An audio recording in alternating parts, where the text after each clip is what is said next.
right. See, everybody ready? Flounder? Great dance. Once again, I get the feminine role.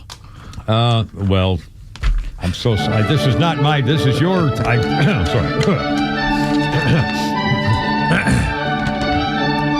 And now, another edition of Not the Kimmers, Rainy Day Bad Text Theater Playhouse, where we, by golly, try to bring a teeny bit of sunshine into your otherwise miserable lives from you, the little people. Today's episode, where do you hear this, baby? All along now, for the good old days, we long for that time when we were young and carefree, not a worry in the world. We were free then, free as kids to roam about the neighborhood and test the limits of what the world had to offer. Don't believe me? Let me give you an example. Here's what's parenting of today is this. Here's what parenting of today. Here's what parenting of today is like compared to yesterday. To show this, we've written a little play. The first act, a mother and son. The boy telling his mom that he has plans for the afternoon. Here is Act 1. You spend way too much time on that couch playing that stupid video game. Seriously, how many zombies can you kill until it's enough? You're as pale as a ghost. Okay, Ma, get off my back. I'm going outside to play. Yeesh. Good. Now put on your sunblock and check in every 30 minutes so I know you're safe. Fine. The boy opens the back door, then turns to his mom and says, And it's 1 million. 1 million zombies that I may have to kill. The boy then bolts out the door before his mother can retort. But now, here's how that scene unfolded back in our salad days, the halcyon days of our youth. Back when kids were free to be kids, back in the 50s, 60s, and 70s. I give you Act 2. Hey, Mom, we're going out to the dump. Someone said the hobos killed one of their own there, and we want to find the body. Okay, but do not bring a dead body back into this house, young man. And scene. The act today, and yes, dog. The dichotomy of the culture. Oh, God. The fan meter, the YouTube fans, up to 12. It went to exploded to 12. Oh, mercy. Another example of, well, the kind of effort you don't get everywhere else from the only radio station in Atlanta that doesn't really suck. WFOM 106.3, the Farm of Atlanta, with the Kimmer, Pete, and Flounder on 106.3. I cannot wait for the reviews to come in on this one. Well, except for my part, I am sorry. I couldn't see. I have to go to the doctor. I can't see anymore, and I can't read. The word parenting seemed to I couldn't say it. Throw you off. Well, I'm a bad daddy. I feel bad. Things come up when I wasn't there for the. It's just it goes into my head sometimes. It's silly. It's just me. Anyway, all right, 3:44. Kimmer, Pete, and Flounder. I tell you what, we're going to take a break here in a second, but let's play that J.D. Vance. Flounder just found some sound from the Vice President J.D. Vance, who was at a rally in Wisconsin. And as you know, I have a complete bias to make sure that if we get any information that shows the duplicity and the scandalous behavior of the past administration of that horrible, traitorous Biden family and their supporters who hid his incompetence all those years. Every time we get an example to show you how bad it was, we're going to offer it to you. Here's now, listen to the comparison of Vice President J.D. Vance talking about the world today and the world that might have been if they had won the election. He's in Wisconsin at a rally. Flounder, if you would, sir. This is about more than politics. This is about more than policy disagreements. This is about if you get a phone call at 3 a.m. and there's a national security emergency, does the person who's answering the phone have the mental ability to do the job? And if the answer is no, then all of us, Democrat, Republican, and Independent, have been defrauded. And I think the Biden presidency is a big, fat example of the American media defrauding the American people.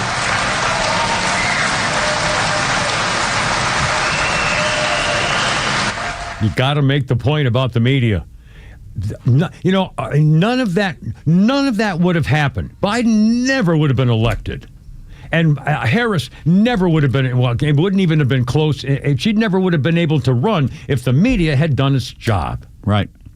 Just change the politics of it, Republican versus Democrat, and just switch who the sides were. And the media, if it had been, a Republican who had been in those circumstances, they would. I mean, it's just the phoniness. They did it for political reasons. I don't know how they can live with themselves. Seriously, the worst scandal this country's ever gone through, the death of the First Amendment. The media. But they're not Americans. Yeah. They're Democrats and journalists first. Yeah. In fact, yesterday, Nancy Mace made the point. She said she went to had 2 rallies and different cities. And the same day, and the same protesters showed up at both places just because they do this for a living. And she said, the problem is you people hate your country. You really don't like America.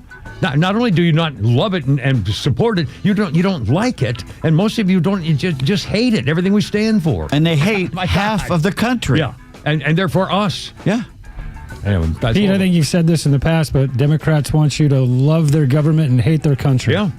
Yeah, I mean, and that's really what it comes down to. Or I'll take credit for it. You do it. You should That's do yours. that. You have it. Give it. Veronica said that to you, I think, one night in your dreams. 347. Give her. Always give it to the girl. Walking, we're moving along. There you go. All right, here we go. Look, it's Thursday. Here we go.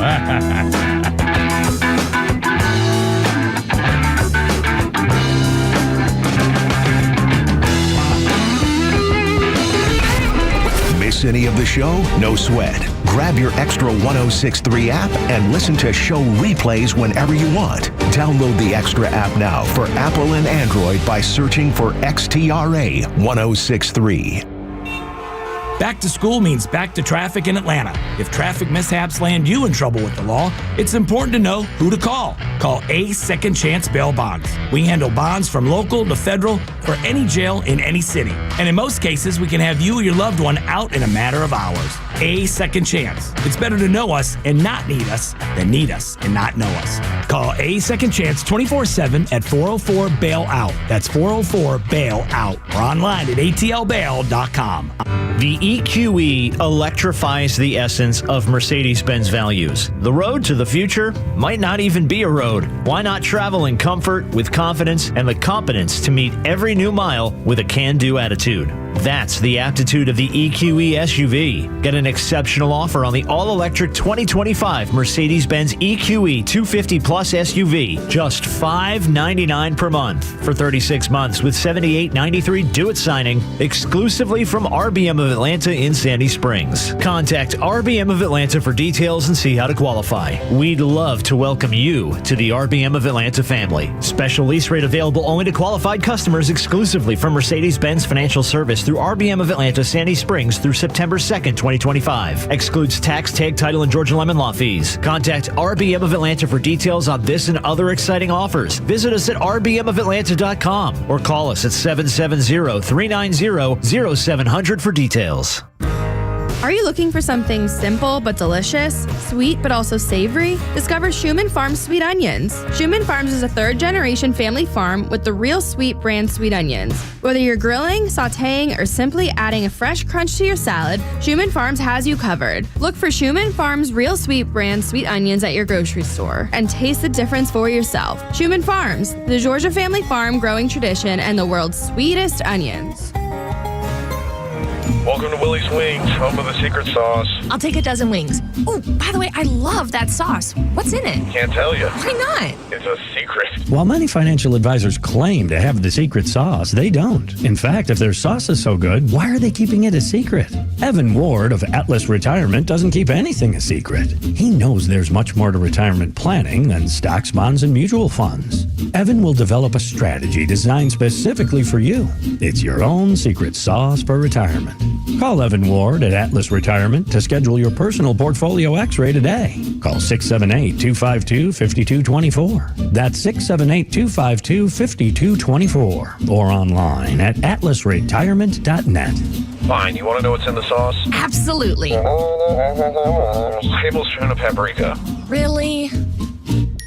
Investment advisory products and services made available through Impact Partnership Wealth, LLC, IPW, a registered investment advisor. I support PragerU because they're doing something extraordinary. They're preserving American history in digital form. You probably know how much I care about preserving truth. History means a lot to me, even more so fighting for what is right. It's a core value of mine. That is why I support PragerU. Like modern-day clay pots, they're safeguarding the truth. Truths that have been hidden away in our classrooms so our children and now grandchildren can be indoctrinated with progressive ideals to destroy our republic. PragerU videos reach millions of people every single day, especially young people, and they're changing minds at scale, and I've seen it. I've talked to the kids. I've talked to my kids about it. It works. If you want to make an impact on the next generation, this month is the best time to support PragerU. Every single dollar you give will be matched in August. My foundation, Mercury One, has already donated, so join me. Go to PragerU.com/Glenn and donate. PragerU.com/Glenn. Your gift is going to be matched dollar for dollar until the end of August, so give as much as you can. PragerU.com/Glenn.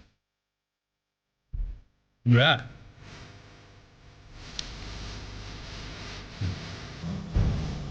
I like Billy Joel. I always have. I like the beat. Yeah.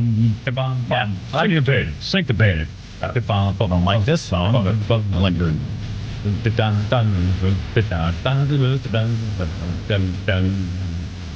Billy Joel, 1993, started 3 weeks at number 1 on the album chart with River of Dreams.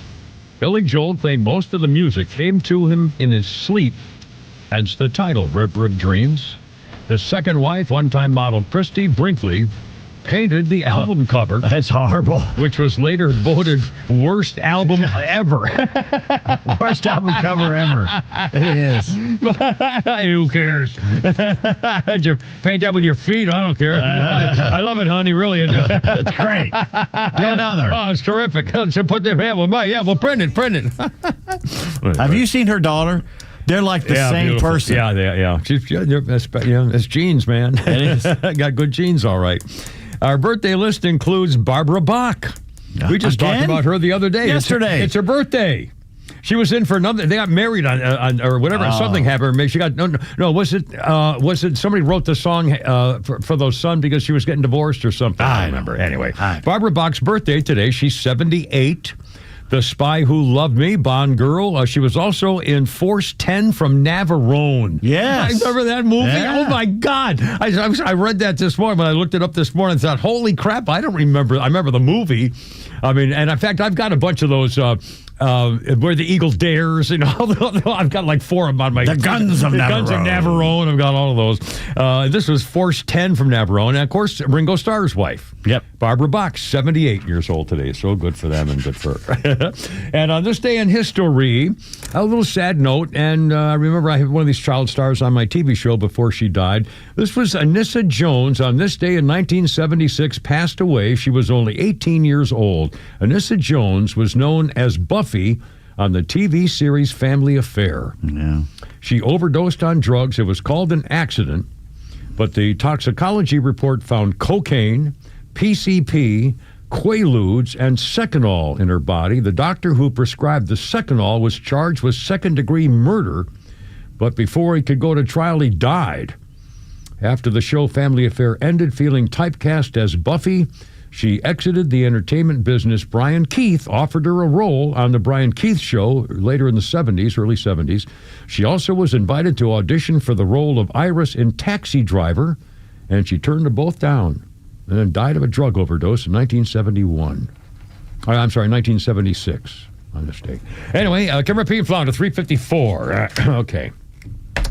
There's so much talk about this tranny thing. You know what, Flounder? Let's do this. Let's play the sound by that little boy. There are, every time there's a horrible incident like that Minnesota shooting in the church school and so forth, the stories of heroism. When those bullets came through that glass, apparently the teachers dove to protect the kids and get them out of there, and the kids helped each other too. Here is the sound of a little boy describing how one of his young friends helped him and saved his life during the shooting. Flounder, if you would, sir, this little boy. What happened with him? Is he okay? Yeah, I think he's gonna be okay. And then my friend, he was like laying on top of me, like making sure I was safe, and he got hit.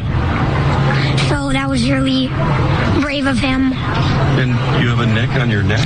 Yeah, that was, I don't even know what it's from. Kind of looks like debris or something. I tell you, that little boy had his friend jump on him to save him, and the little friend got shot in the back with shotgun pellets. And it's alive. He apparently he's going to live, but holy smokes. I mean, what? It's demonic. Wow. Writing on his forearms how much he hated in fact, Christians and Trump. And there's a couple of things. Free Palestine and anti-Israel, so he's anti... Yet there's still no motive. Yeah, still no motive. Apparently, a friend of his... one of his classmates said he used to Josina Sanchez says she's still tormented by how erratic and off he was when they were in 7th grade. He would put up his hand and say, "Praise Hitler." And she said, boy, she could have raised the alarm and prevented Wednesday's mass. She was just crying at the thought that she might have been able to stop. They wouldn't have done anything to him because he's a tranny freak. I know, but again, here's how this kid thinks. I mean, she's 20 years old now or something. She said, I knew something was off, but I was a kid. How could I know what to do in the 7th grade? And another one, a twisted handwritten journal he wrote, this scumbag, in both Russian and script of some kind. I only keep my long hair because it's pretty much my last shred of being trans. I'm tired of being trans. I wish I never brainwashed myself. I can't cut my hair now as it'd be embarrassing defeat. It might be a concerning change of character that could get me reported. It just always gets in my way. I will probably chop it on the day of the attack. I mean, and he said, I can't put my finger on a specific purpose for this. It definitely won't be for racism or white supremacy, while I don't like people of color. And another one said he's been suicidal for years, and he wanted to take out others with him. He admitted that. He said, I don't want to do it to spread a message. I want to do it to please myself because I'm sick. But I don't think I could just take myself out. I would need to do something with my final act. Why is he on the streets? Yeah. Why is he on the streets? And friends and people have known this since 7th grade, when he was, 12, 13, But 14? recently he's talking about killing other people. Right, exactly. And he's already mentally ill. Yeah. What does it take? What does it take? Taking people with me. Yeah. You know, Trey Gowdy talking earlier today, running his mouth about what we're going to do, It's very simple. Yeah. They're already mentally ill. Yeah. If they start talking about violence, lock them up. Yeah, you got a doctor over there and sign a thing and say, okay, this kid needs help. And if you're wrong, then the court decides you're wrong, and whatever. But we can't take these chances. When you're dealing with young people who are trannies, and it's again you freaking Democrats who have been calling them victims and complaining that everybody's against them. And how do you think they're going to react to it? You freaking liberals have called this on you. You're the ones to blame for it.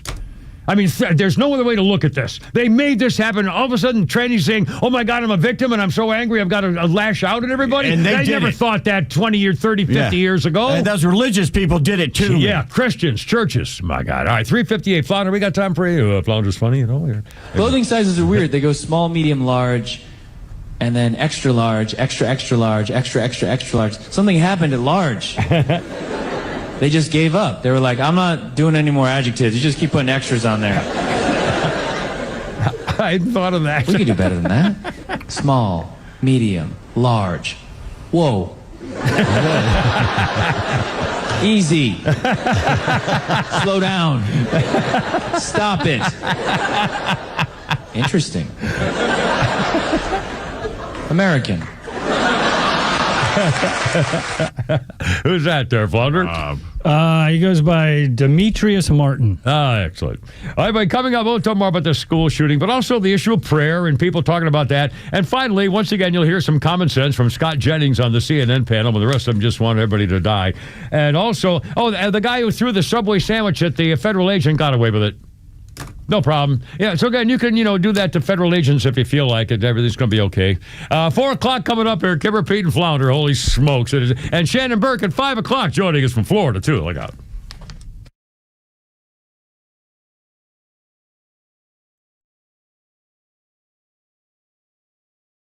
WFOM and W292EV Marietta, a Dickey Broadcasting Station.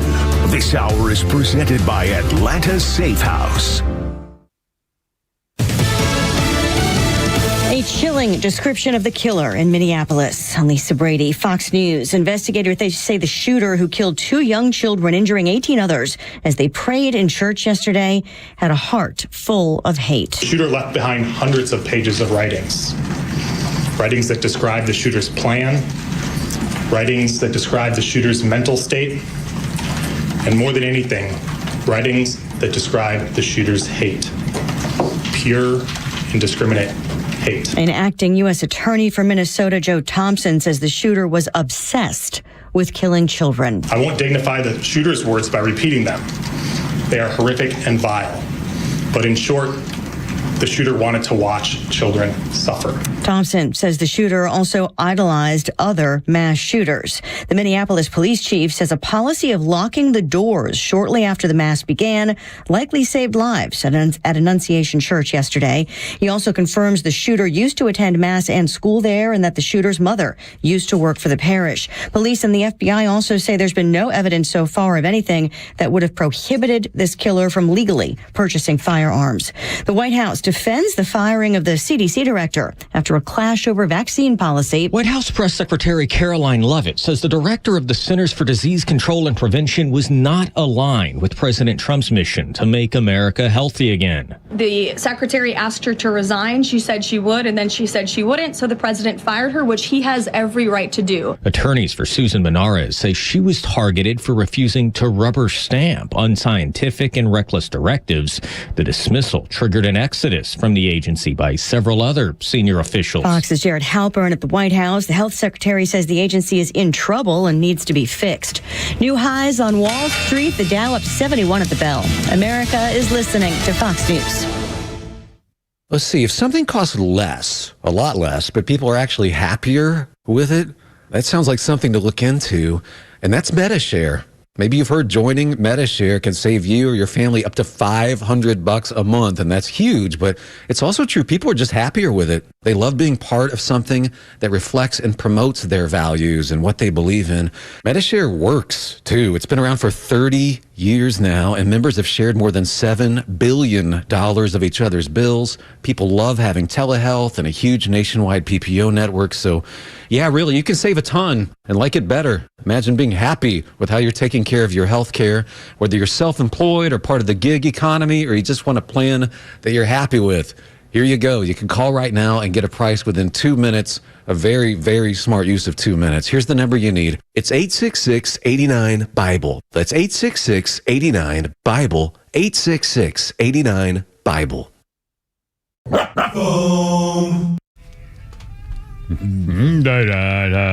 Hey, school's out. 1972, Alice Cooper, #1, baby.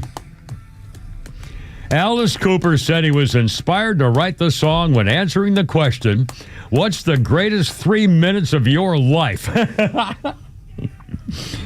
Cooper said there are 2 times during the year. One is Christmas morning, and the next one's the last 3 minutes of the last day of school. Alice Cooper.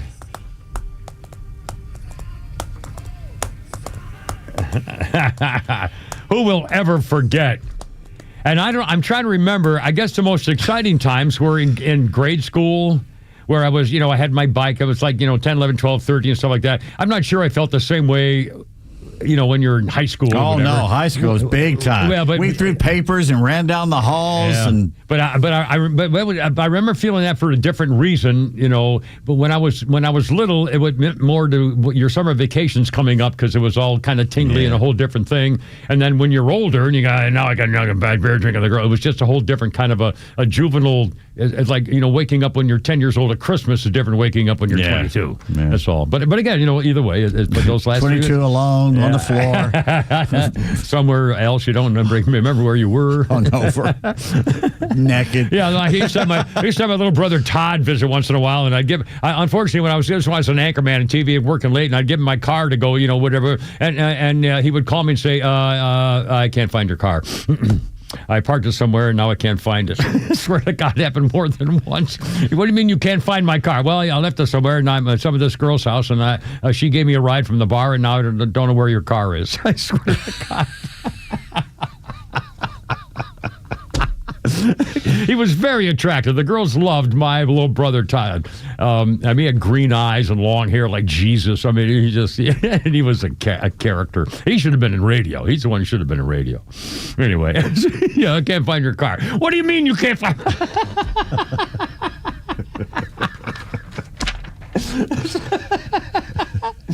Oh, that's all right. No, it's cool. He's a great kid. All right, here we go. Birthdays include Jennifer Coolidge. I still don't get the whole thing about her, but again, I don't either. I'm happy for her, but I don't get it. One note, Johnny. Jennifer Coolidge is 64. She was Stifler's mom in American Pie movies. She was in Legally Blonde and a big star of White Lotus.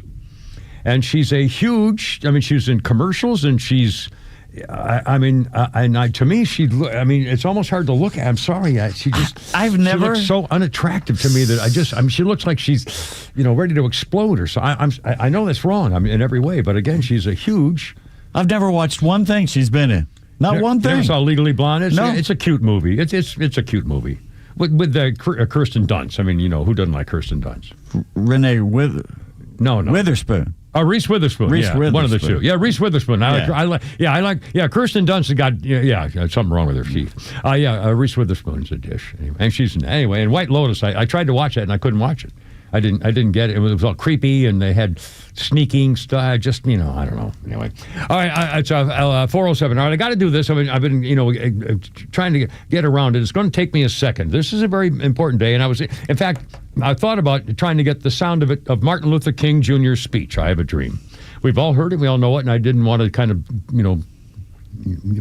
prolong the whole deal here. But this was a day at the Washington, D.C. Lincoln Memorial. Martin Luther King Jr. delivered that speech in front of about 250,000 people. He was the last one to speak, and he was talking about the struggle ahead and so forth. And all of a sudden, he left his prepared text and was overwhelmed by the moment. He was supposed to be limited to 7 minutes, but he launched into an improvised sermon. He said, go back to Mississippi, go back to Alabama, go back to South Carolina, go back to Georgia. Now, I'm going to skip ahead in my little phone notes here because also this is a very important part of the speech was from Mahalia Jackson. Have you heard about this? Mahalia Jackson, internationally famous, Queen of Gospel. She was with Ralph David Abernathy in the SCLC in Montgomery, Alabama bus boycotts, Rosa Parks back in those days. She met Martin Luther King, and she said she was familiar with Dr. King's repertoire, and King felt comfortable telling her what he was to sing as a lead-in before his famous speech, and so she felt comfortable telling him what direction to take the speech. The story's been told that she, at the critical junction, she recalled a theme she had heard him use in earlier speeches, and she said out loud to Martin Luther King Jr. from behind the podium on the steps of the Lincoln Memorial on this very day, and she said, Martin, tell them about the dream, Martin. Tell them about the dream. And as you can see in films of the speech, at that moment, Dr. King leaves his notes behind and improvises the entire next section of the speech that begins, and so even though we face the difficulties of today and tomorrow, I still have a dream. It is a dream deeply rooted in the American dream. And on, and then, thank God Almighty, free at last, free at last. And it was Mahalia Jackson. Tell him about the dream, Martin. And that's when he ad-libbed the last part of that. Is that unbelievable? Speaker. Hell of a speaker. Heck of a speaker, I should say. Being a reverend. Wow. And the first church service I went to when I came to Atlanta was at the Ebenezer Baptist Church. It was Hosea Williams, who was after Martin Luther King had been shot. I was in Vietnam when he got assassinated. What a time that was with the black soldier. Jeez. Anyway, 409. Kimber, Pete, and Flounder. How's it going? 404-741-1230. Okay, let's. They were talking about the issue of prayer when the shootings like this happen, of course, this always comes up. The first thing Democrats do is they say, well, you damn Republicans and your stupid guns. You want to have these guns that shoot 1 million rounds in 1 second with one trigger pull and everything else. They always make it about guns, and then they make it about, fascism or something or other by Republicans, and then they somehow try to get out of the fact that it was their fault in beginning. And then they always, when it tends to be conservative people and Christian people tend to say, oh my God, let's pray for the victims and let's get the families, and it's a horrible thing. We got to pray and pray and pay. And of course, the liberals tend to downplay anything involving Christianity. And if you haven't heard about this, it's worth pointing us out again. That freaking Jen Psaki, that Peppermint Patty, NBC, MSNBC's Jen Psaki used to be Biden's press secretary, and she, the former spokesman. She's Obama's press secretary. She was Biden administration spokesman, but she worked for Obama in like with the State Department or something, as I recall. I've forgotten, but she's in the Democrat Party. I mean, she's a Democrat spokesman. And during the mass shootings, people are talking about offering prayers for the victims. So here's what Jen Psaki posted for everybody to see and know. Quote, prayer is not freaking enough. Prayer does not end school shootings. Prayers do not make parents feel safe sending their kids to school. Prayer does not bring these kids back. Enough with these thoughts and prayers. When kids are getting shot in their pews at a Catholic school mass, and your crime plan is to have National Guard put mulch down around D.C., maybe rethink your strategy. Change the subject. Exactly what they do is all of a sudden they're now talking. She blames Donald Trump's military taking over a city as though it had anything to do with anything. Again, talk about sidestepping the freaking issue. It's unbelievable. Okay, now, let's go back to the good side. On CNN show, We Hate America, the panel's trying to blame President Trump for all this kind of stuff, but there's one social media poster named Alan Sanders. We're going to play the Scott Jennings cut here, Flounder. This guy named Alan Sanders posted this. It strikes me that none of us ever want to know the terror and the absolute empty hole that will never be filled, that those parents of the 8 and 10-year-old are going to feel. The most useful thing we could do is to take 10 seconds and sit quietly and be still and think about those families, because they are never going to be the same. Well, on CNN, Scott Jennings called out the CNN hate-filled commies with this. Flounder, if you will, sir.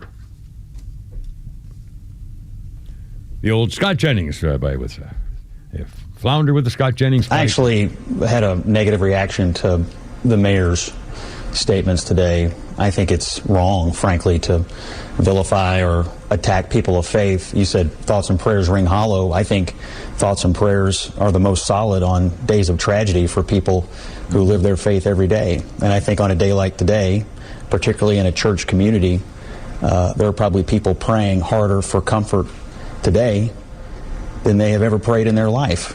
And so I think, and I've heard others on the left today go down this line of attack against people of faith, sort of denigrating the idea that they might want to pray today.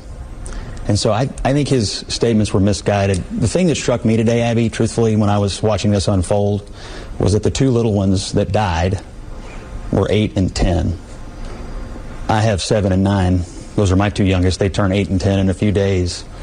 And we could probably sit here and argue out all the issues of faith and transgenderism and all the other things that have been raised today, but it strikes me that none of us ever want to know the terror and the absolute empty hole that will never be filled that those parents of the 8 and 10-year-old are going to feel. And I just thought maybe tonight the most useful thing any of us could do would take 10 seconds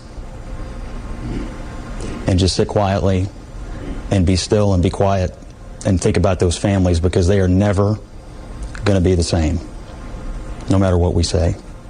Scott Jennings. Making sense. Democrats calling prayer nonsense, when most studies show that it helps not only mentally but physically when people pray. And the majority of Americans believe in something. The majority of Americans believe in Jesus or Allah or Jehovah or Yahweh or some pagan thing or whatever, Buddha or whatever, and they pray because it makes them feel better and it works for them. And to sit there, the Democrats once again pick the wrong side of an issue and sit there and go, it's nonsense. They basically called prayer nonsense and denigrated anybody even thinking about doing it, as if the majority of Americans are atheists. Yeah, I know. That's what they can't help it. They're godless, as you said earlier. Really. There's a hole in their heart somewhere. I don't know how you could think. The shooter is demonic, and the Democrats are godless. Yeah. And they caused this by promoting him. Have you heard any Democrats say anything about trannies or evil or what led to this or even anything about that kid or anything? Anybody criticize the kid, Democrat Party? And they say, I wish there were signs. Signs. He was telling people he wanted to kill himself and take others with him. Yeah. He was already mentally ill. He didn't even want to be trans anymore, and he was getting guns. And where were his friends who heard all this? Why didn't they call the sheriff? Why didn't they do anything? Well, the sheriff probably wouldn't do anything because they're afraid of being called a bigot. But it would have been on the record since 7th grade, apparently. Hitler. But he was doing this recently, saying he wanted to kill people. Yeah, this is just recent. Yeah, you made that up. Yeah. If only there was a sign. Ding dong. 4:15. Kimmer, Pete, and Flounder. Anyway, we got stuff here. Yeah, it's all coming up. It's like so is my lunch, huh?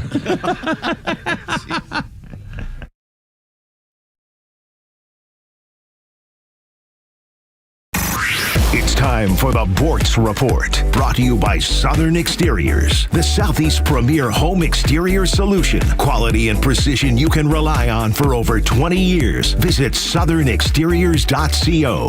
Well, here I go again with one of my favorite columnists, Peggy Noonan, Wall Street Journal. This column appeared, about 10 days ago. Government keeps going too far. And here, she really pointed out one of the problems with the Democrat Party. They consistently go too far and ask too much, whatever the issue or the program is. She called it ideological maximalism. You get everything you want and you give the other side nothing. And that reminded me of one of my pet peeves. I've been griping about this forever. The Obama handicapped spatulas. Now, under Obama, the folks that administer the ADA, Americans with Disabilities Act, decided that they had to have devices at every publicly accessible swimming pool to get handicapped people into the water. I call them handicapped spatulas because I'm rude and insensitive. The hospitality industry said, great, we have portable ones we can keep in case anybody ever wants to use one. No, but the government had to go too far. The government had to get everything. We want all of them to be permanently installed by the side of the pool. My old home, the St. Regis in Atlanta, since the pool was publicly accessible, they had to have two of these things, one for the swimming pool, one for the hot tub. The handicapped spatula for the hot tub was bigger than the hot tub. And in all of my travels, and I travel extensively, I would always ask, have you ever used that thing? Nobody ever said yes. They just sit there in the way. A portable unit would be accessible in 60 seconds. Ridiculous. The main use for these things is kids using them for helicopter simulators. I kid you not. Tomorrow, I'll give you another one, even more ridiculous than the handicapped spatula, an example of government going too far. Neil Bortz, XTRA 106.3. The next big storm isn't a matter of if, it's when. Is your home ready? Southern Exteriors offers free inspections and dependable storm damage repairs with in-house warranties and honest service. Right now, get 10% off any job or 12 months, 0% financing. Hey, it's Tug, and I've met the team at Southern Exteriors. They do things the right way. Call 877-9-SOUTHERN or visit southernexteriors.co. It's 877-9-SOUTHERN or southernexteriors.co. Hey, this is John Flading. I'm the president and owner of ATL Turf Co. We are a family-owned, operated, independent local company. We have over 15 years of artificial grass design, installation, and sales experience. From premium artificial lawns and backyards, custom putting greens, sports fields, hardscape, drainage. We do both residential and commercial. If you can dream it, we can build it. Just go to atlturfco.com to schedule an appointment. Why choose a Sleep Number smart bed? Can I make my site softer? Can I make my site firmer? Can we sleep cooler? Sleep Number does that. Cools up to 8 times faster and lets you choose your ideal comfort on either side. Your Sleep Number setting. It's the Sleep Number biggest sale of the year. All beds on sale up to 50% off the limited edition smart bed. Plus free premium delivery with any smart bed and adjustable base. Ends Labor Day. All Sleep Number smart beds offer temperature solutions for your best sleep. Check it out at a Sleep Number store or sleepnumber.com today.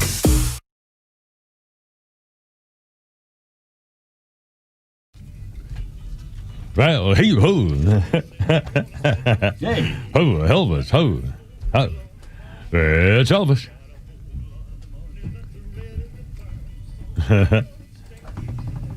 There you go.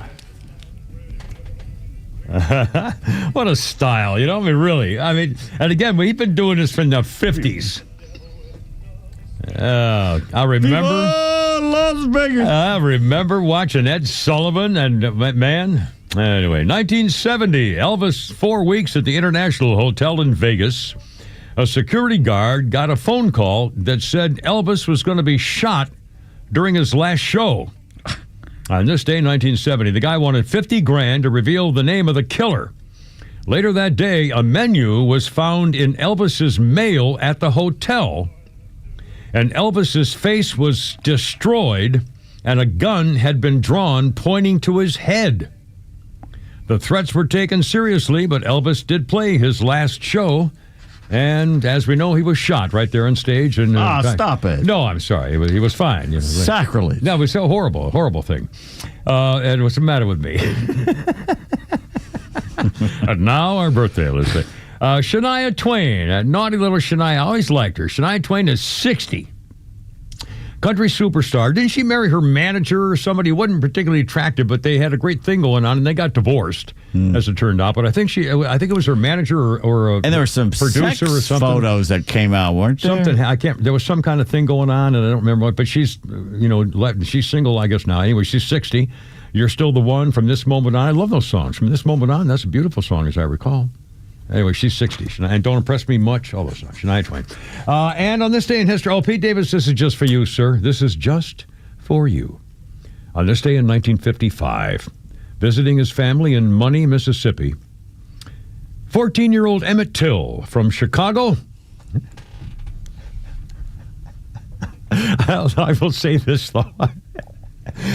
For a while there, I'm not making the people double check me on this. For a while, it appeared that there was an Emmett Till story in the Sunday newspaper almost every week on a Sunday edition of the paper about some related something forever. Yeah, it was like at least once a month in the AJC. I'm not kidding. It's true. And we used to joke about it. I remember saying, oh, my God, we did it again. I'd bring in the paper. There's two things. There's temple bombing. Yeah. No, three things. Temple bombing, Leo Franks lynching, and Emmett Till. Emmett Till, one after. But I haven't seen Emmett Till in a while. And again, just very quickly, he was visiting. His assailants were a white woman's husband and his brother. They claimed that Emmett Till flirted with a white girl. He was a black kid from Chicago. They made Emmett Till carry a 75-pound cotton gin fan to the bank of the river and ordered him to take off his clothes. They beat him nearly to death, gouged out his eyes, shot him in the head, threw his body tied to the cotton gin fan with barbed wire into the river.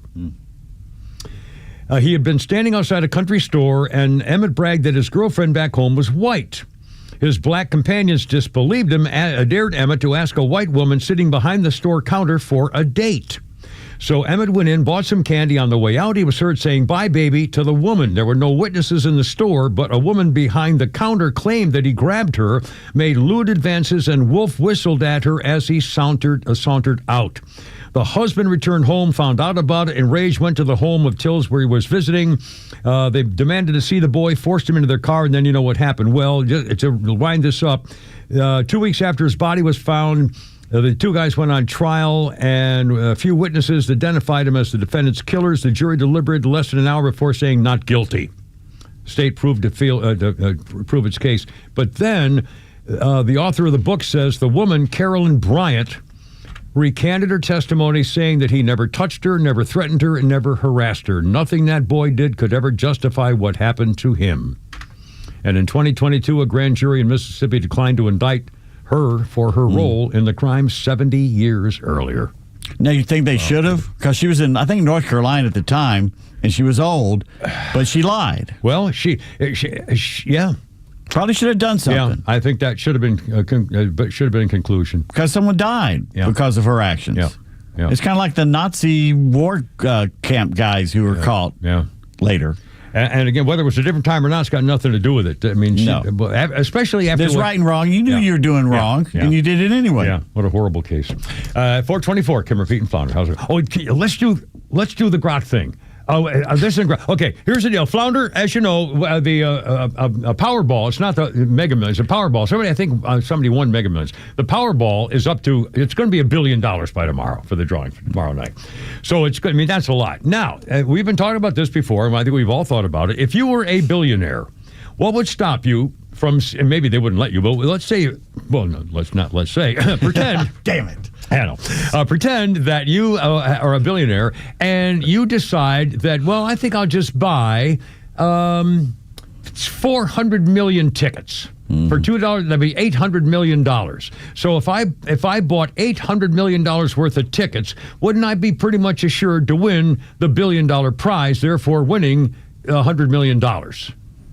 So would it be worth the risk of all that money to win possible? Okay, well, now what are the odds? We did grok early. Okay, well, in fact, let's do it live. In fact, here's what. In fact, I just got the grok thing on my phone. I've never used it. I haven't used it yet, but it took me. Oh, here's that big AI. But here, for the record, and see how they figure this out, because I think they're wrong.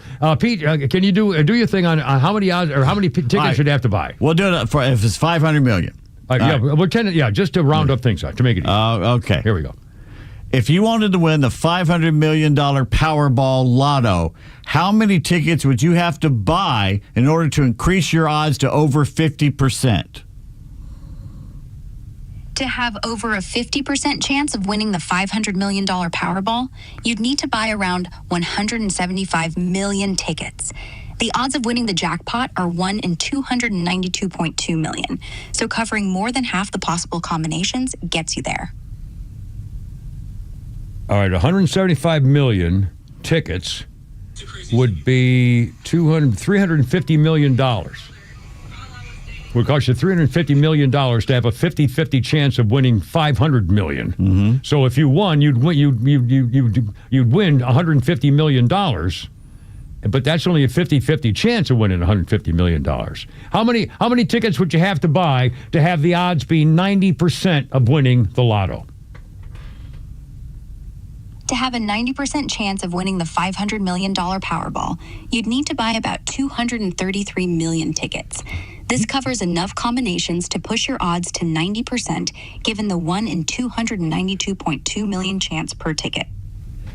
All right, but that's $460 million to win $500 million. So you're risking $460 million to win $50 million? Yeah, it's a wild deal, right? You'd be spending about $460 million on tickets to have a 90% shot at the the funny thing is, you'll be asking her a question, and then you forget she's still listening. So you start talking to somebody else, and all of a sudden she'll butt in and go, yeah, it's crazy, isn't it? But I love her attitude. She's, yeah, it's crazy, right? I mean, what? Yeah, it's like You're just chatting away, forgetting I'm still here. Oh, sorry, and then I sweetie. pop in like, yeah, it's wild, right? Hey. Got to keep you on your toes. Hey, let me ask you a question. Let me ask you a question. Well, here's what's on my mind. Do you think you could get a date for Kim Peterson? Why don't you try talking into the microphone?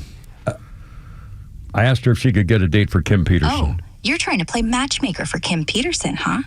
Are we talking about Kim Peterson, the radio host known as the Kimmer from Atlanta? Oh, my God. If so, I'd say he's probably too busy with his show on WFOM XTRA 106.3 FM to worry about dating. But I bet he'd charm someone with his quick wit and motorcycle enthusiasm. Want me to dig into any specifics about him? Oh, yes. Please do. Oh, yeah. She's thinking. All right, you're all in on setting up the Kimmer, huh? Kim Peterson's a legend in Atlanta radio, so I'd say he's got the charisma to score a date himself. But if we're playing Cupid, maybe we'd find him someone who loves motorcycles, a good laugh, and can keep up with his bold takes on his show. Want me to brainstorm some date ideas for him? Sure. Or stick with something else on your mind? The bold. Oh, you're vibing with those bold takes, huh? Kim Peterson's got that larger-than-life energy on his show, no doubt. So, bold like his opinions, or are you thinking bold date ideas for him? Like a motorcycle ride to a BBQ joint with live music? What's the vibe you're going for? Date ideas. Romance. Romance. All right, let's get romantic for Kim Peterson. Picture a sunset motorcycle ride along a scenic Georgia back road, stopping at a cozy vineyard for wine tasting and a candlelit dinner. Or maybe a night at an Atlanta jazz club with dancing and some classic Southern cocktails. How's that sound for sparking some romance? Oh, you're turning me on. Oh, wow. I'm turning up the heat, huh? Those romantic date ideas for Kim Peterson must be striking a chord. Want me to keep the romance flowing with more... We're done. Thank you. Holy smoke. That's funny. We did it earlier. She thought you were a girl. Yeah, she set me up with Bumble or what is it? Grinder. Yeah. Holy smokes. Isn't that amazing? Because you'll forget she's there, I know. and then she starts talking and interrupting you. Who does that? Who's on the line? I mean, who is it? It's a machine. I know. It can't be right. How could there be a machine knowing how to talk and I don't get it? Because they're quicker than us. Well, it's right. I don't know. As I don't Steve, like our boss, says, digital overlords. That's Stu, and I don't like it. I don't like any of it. Anyway, it's 4:30 No, already. sir, I don't like it. No, sir. I'm running in right now.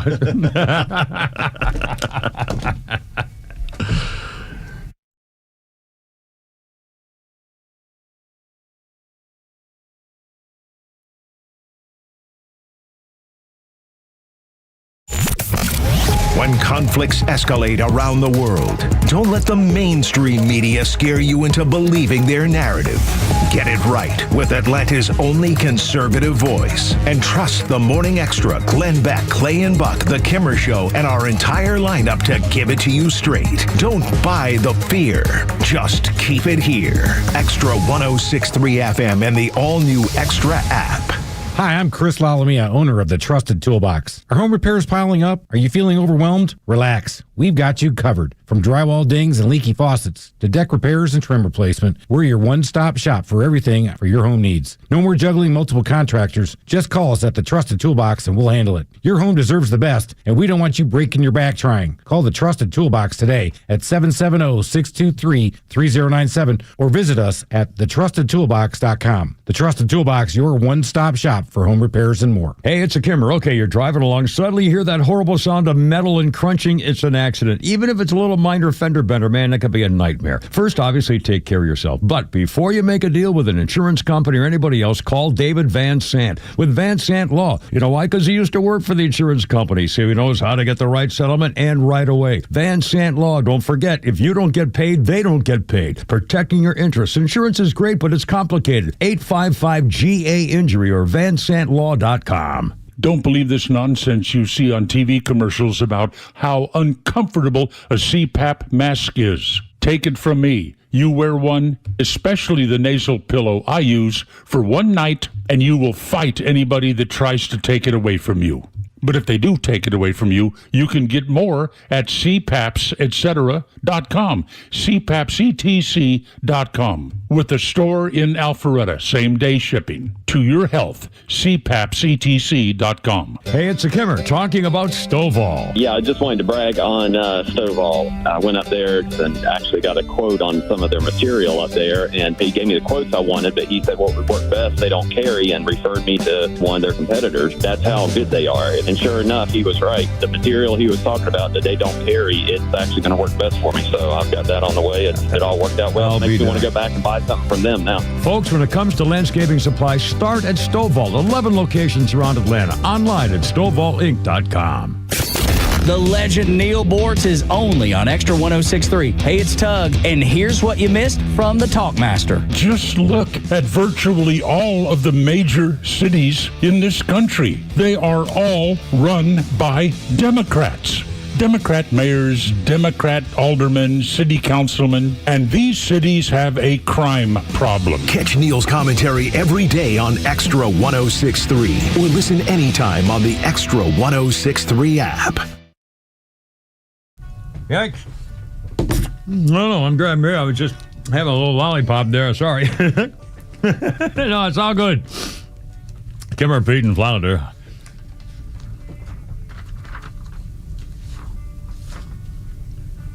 This is pretty. Don't know if I've ever heard this song, Flounder.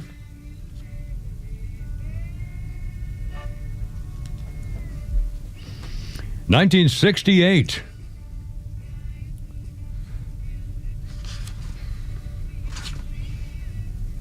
Trident Studios, London, the Beatles recording a new John Lennon song, Dear Prudence. They built the song instrument by instrument. You can hear it. 8-track equipment at Trident. John and George played guitars. Paul played drums to compensate for Ringo, who had quit the Beatles on August 22nd. And again, this was in 1968 on this particular day.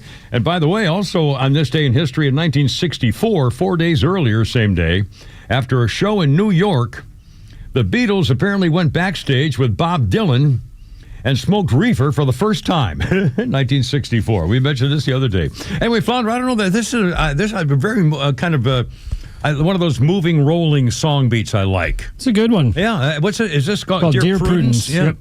And Most people have covered it. Yeah, they did instrument by instrument is what we were describing it. I don't think I've ever heard this song, to be honest. I kind of like it. It's got. Bring your music stick and I'll throw it on there. I love that rolling beat, and the chorus and the good harmony. But this is the later Beatles, just FYI. Yeah. Not your Beatles. Which is surprising to me. That's why I mentioned it. I mean, I admit it's kind of different. Anyway, cool. Let's see. Our birthday list includes Jack Black. Jack Black is 56, School of Rock, King Kong, and a bunch of other things, I'm sure. Jack Black, 56 years old today. And on this day in history, this is kind of bizarre. I got to find it out again because I lost my phone, did a thing with the thing there. Oops, Daisy. Oh, cancel that, mister. Here we go. Flounder, let me ask you this. When's the last time you bought a pair of shoes? Went into a shoe store and actually bought a pair of shoes? Probably a couple months ago. I bought some golf shoes. And when you went in, did you ask? Was there a salesman? No, I was able to. No, they had. It was at the. There's a Dick's right down the road from here, and there's a golf store connected to it, and they had everything out there, so I was able to find my own shoe. All right. I don't want to ask Pete the same thing. Other than that, when's the last time you went to an actual shoe store or a department store shoe department looking for a pair of dress shoes or probably before, like when I was getting married. Okay. Now, when you went to a shoe department, I'm guessing to get those shoes, did you have a shoe salesman? Yes. Okay. I got the shoes at the same place I got my. No. My question was: did somebody when you got a shoe salesman? Did he say what are you looking for, what size, or whatever, and then brought it out, or what? What happened? Veronica did it for me. Okay, of course. All right, but again, what she did? I mean, the guy came out and she was like, he size 10, and I want this color brown, and he went and found it. Okay, Pete Davis. When's the last time you bought a? Well, you have the sneaker thing. Have you been to a shoe store, an actual shoe department lately? Well, New Balance on Roswell Road, Sandy Springs. When I got these shoes, I got there early. Yeah. Before work one day, and because I drove down to get there to it. I walk in, and the guy comes up to me. There's three guys there, and the guy comes up to it, the New Balance store there, Roswell Road in Sandy Springs, and he goes, "Hey, I like your car." And it's like, I hear you talk about it all the time. He knew who I was when I walked in there because they were, I don't know if they still are, they were one of our sponsors here at the station. New Balance, made in America. And he listened to the show. I'll be darned. And he hooked me up, and it got a great show, and he fitted it and everything. It was wonderful. Okay, well, the reason I asked it has nothing to do with either of your answers here. Wait a minute. I went in Cabela's to look for snake-proof boots. Okay. Okay, and I went in there. Nobody to help. The one guy tried to help, but he said basically we don't have what you're looking for, so I had to order it off Amazon. But I had to basically try the stuff on myself. Well, the reason I asked is a whole different reason, but you'll see what I mentioned when I mention this to see. I'll bet you Flounder's never even heard of this. On this day in 1928, Charles Brannock got a patent for a shoe size measuring device. That thing? I remember those. It would become the world's most popular shoe size measuring device, would be used in thousands of stores from 1928. He invented it in 1925 and managed the company that made the damn things until he died at the age of 89 in 1992, and he was inducted into the National Inventors Hall of Fame with his shoe measuring device. And if you ever up until recently, I'm trying to figure out when they stopped doing it. If you were with my family would take us out to buy shoes for school, whatever, the first thing they do, we sit down, they put that thing and put your foot in that little thing and they measure your shoe. I remember that. I had to use that too. Okay, but I'll bet you haven't seen one of those in probably 20 years. No. Everything's self-serve now for one thing. It's all laid down on a shelf or you tell them I want a 10 wide or whatever and they go get it. They have a Dr. Scholl's machine you can step on now too. Yeah, but those old shoe things are long gone. I'll bet they don't even have them. I'll bet if you went into Payless or something, someplace and asked them for Tom McCann, if they want to measure your foot, they think you were nuts. Buster Brown. Well, no, what's the one that the discount monster shoe stores in North Point Mall has one. I bought these shoes there. I bought these. Phidippides? No, that's gone. Phidippides is gone. It's called Q. Now, what the hell is it? I'll Google it later. I don't want to spend your time. Ask your friend. You've got a friend now. Oh my God! You no more looking up things. Just ask her. Okay, all right. Here now. All right, I just clicked it, and now ladies and gentlemen, this is the first time I've used Grok on my phone. Right? I hit the speak thing, right? Yes. Okay. Hey Grok, what's the name of that shoe store at North Point Mall? Oh, it says continue. I guess I have to do this. Yeah. Oh, would access your microphone? Yeah, of course. All right, here we go. I'll try it again now. Hey Grok, what's it? Here we go. Try it again. Hey, Grok, what's the name of that shoe store at North Point Mall? North Point Mall has a few shoe stores. The main one are JD Sports, Foot Locker. No, keep going. What else? I got 3 dots. JD Sports, Foot Locker, Fuchsia. Well, they're not answering me. No response. Watching you deal with technology is watching monkeys with a football. Well, that didn't work. Okay, wait a second. I got to hit stop because it didn't go. Let me see if it's... If you just Google the damn... It's a huge store. What's the question? What's the question? What are you looking for? The name of the shoe store on North Point Boulevard, near part of North Point Mall. What is the name of a shoe store in North Point Mall, Alpharetta? DSW. DSW. Foot Locker. Yeah, DSW. No, DSW. There's not a DSW there. Yes, there is. That's where I got the shoes. I've been there. Oh, it's in DSW. No, the store is called DSW. Oh, my God. Ladies and gentlemen.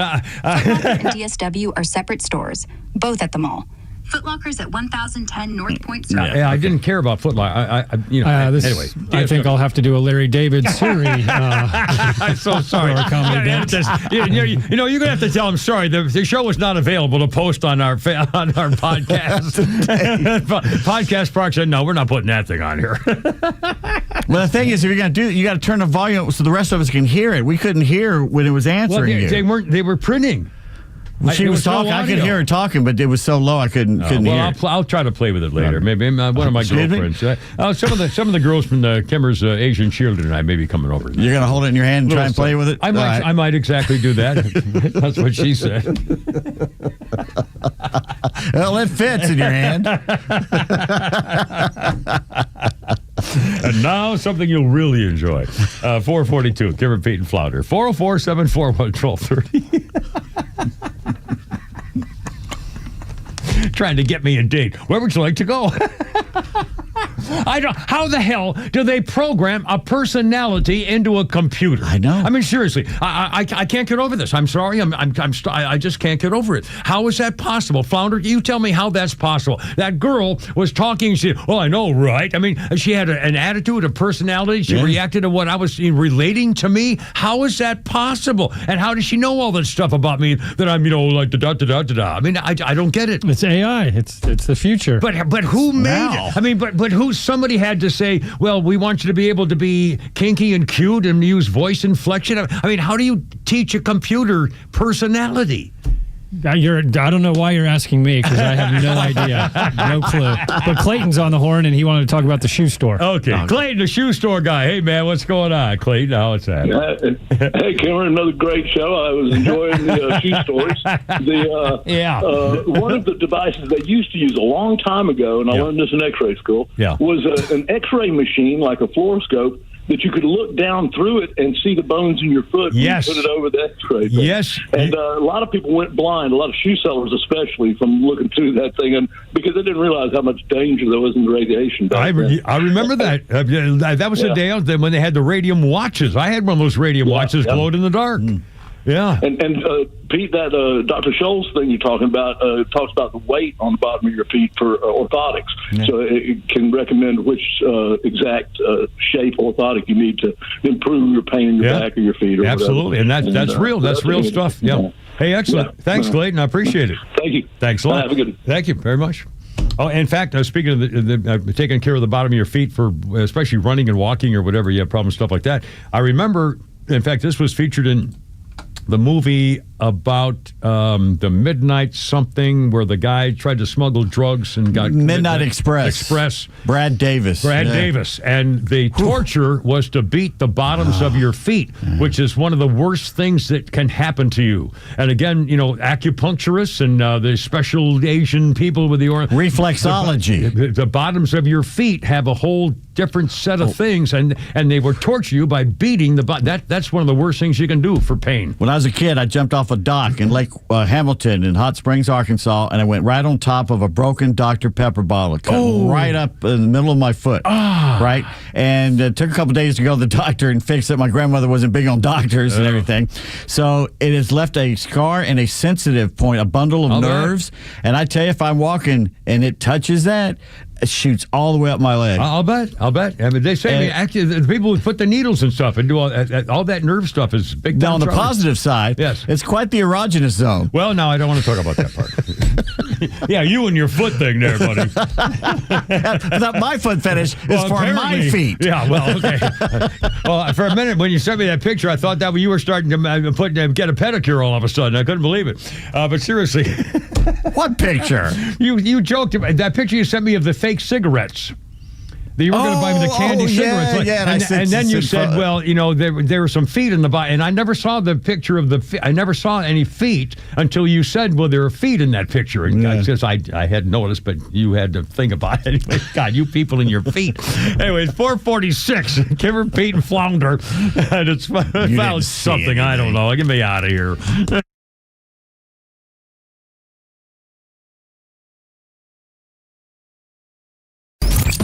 Neil Bortz is only live on XTRA 106.3, bringing you daily commentary on the biggest topics of the day.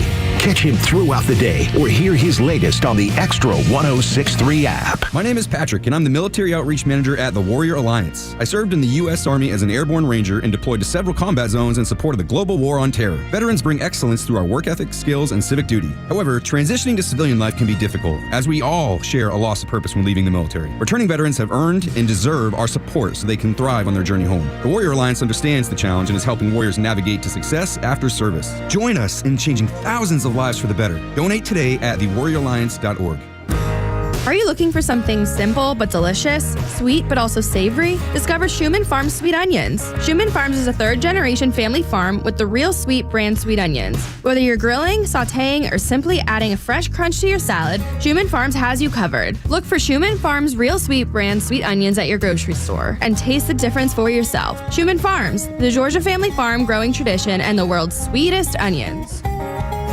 Hey, Atlanta's Mark from the Safe House. I have a question for you. Am I the only person pissed off with the mainstream fake news, liberal judges, and whiny liberal politicians who don't realize why Donald Trump is president, and fake safes? And you may wonder, why fake safes? Well, a fake safe is like Joe Biden, cheap and ineffective. A real safe from Atlanta Safe House is like Donald Trump, tough, effective, and provides peace of mind when you need it the most. So drop by Atlanta Safe House and check out the largest selection of safes in the Southeast and see what a real safe looks like. So go to atlantasafehouse.com. Hey, it's Los. We're here with Tom Mitchell, the honest car guy. Tom, I've learned a lot about this car buying process from you. Is that typical of most of the clients you've worked with? Yeah, I'm finding out it's even more typical. I mean, people are learning more and more, and maybe it's because I overload them with information because I want to be able to sleep at night. I want to make sure you know everything. Do I have to have a particular make and model in mind when I call you, or is it just open to anything I want? It's open. I can get any make, any year, any mile. I might be looking to trade in my vehicle. Can you accommodate that as the Honest Car Guy? For sure. I mean, we love it when people want to trade in cars because honestly,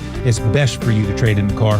Why? Because you get a tax savings. Friends, if you're in the market for a pre-owned car, truck, or SUV, get an honest car buy from the Honest Car Guy. You pay what we pay, plus an honest fee, and we back that up by giving you the bill of sale. That's our transparency guarantee. Call 844-SHOW-ME-1. That's 844-SHOW-ME, the number 1, or visit honestcarguy.com. You're great at protecting your own personal information. You probably even use things like two-factor authentication, strong passwords, VPN. But as much as you try to be in control of how your information is protected, there's lots of places that also have it. That's why LifeLock monitors millions of data points every single second for identity threats. If your identity is stolen, a LifeLock specialist is going to help solve the identity theft issues, guaranteed, or your money back. Save up to 40% off your first year with the promo code Beck at LifeLock.com. Terms apply.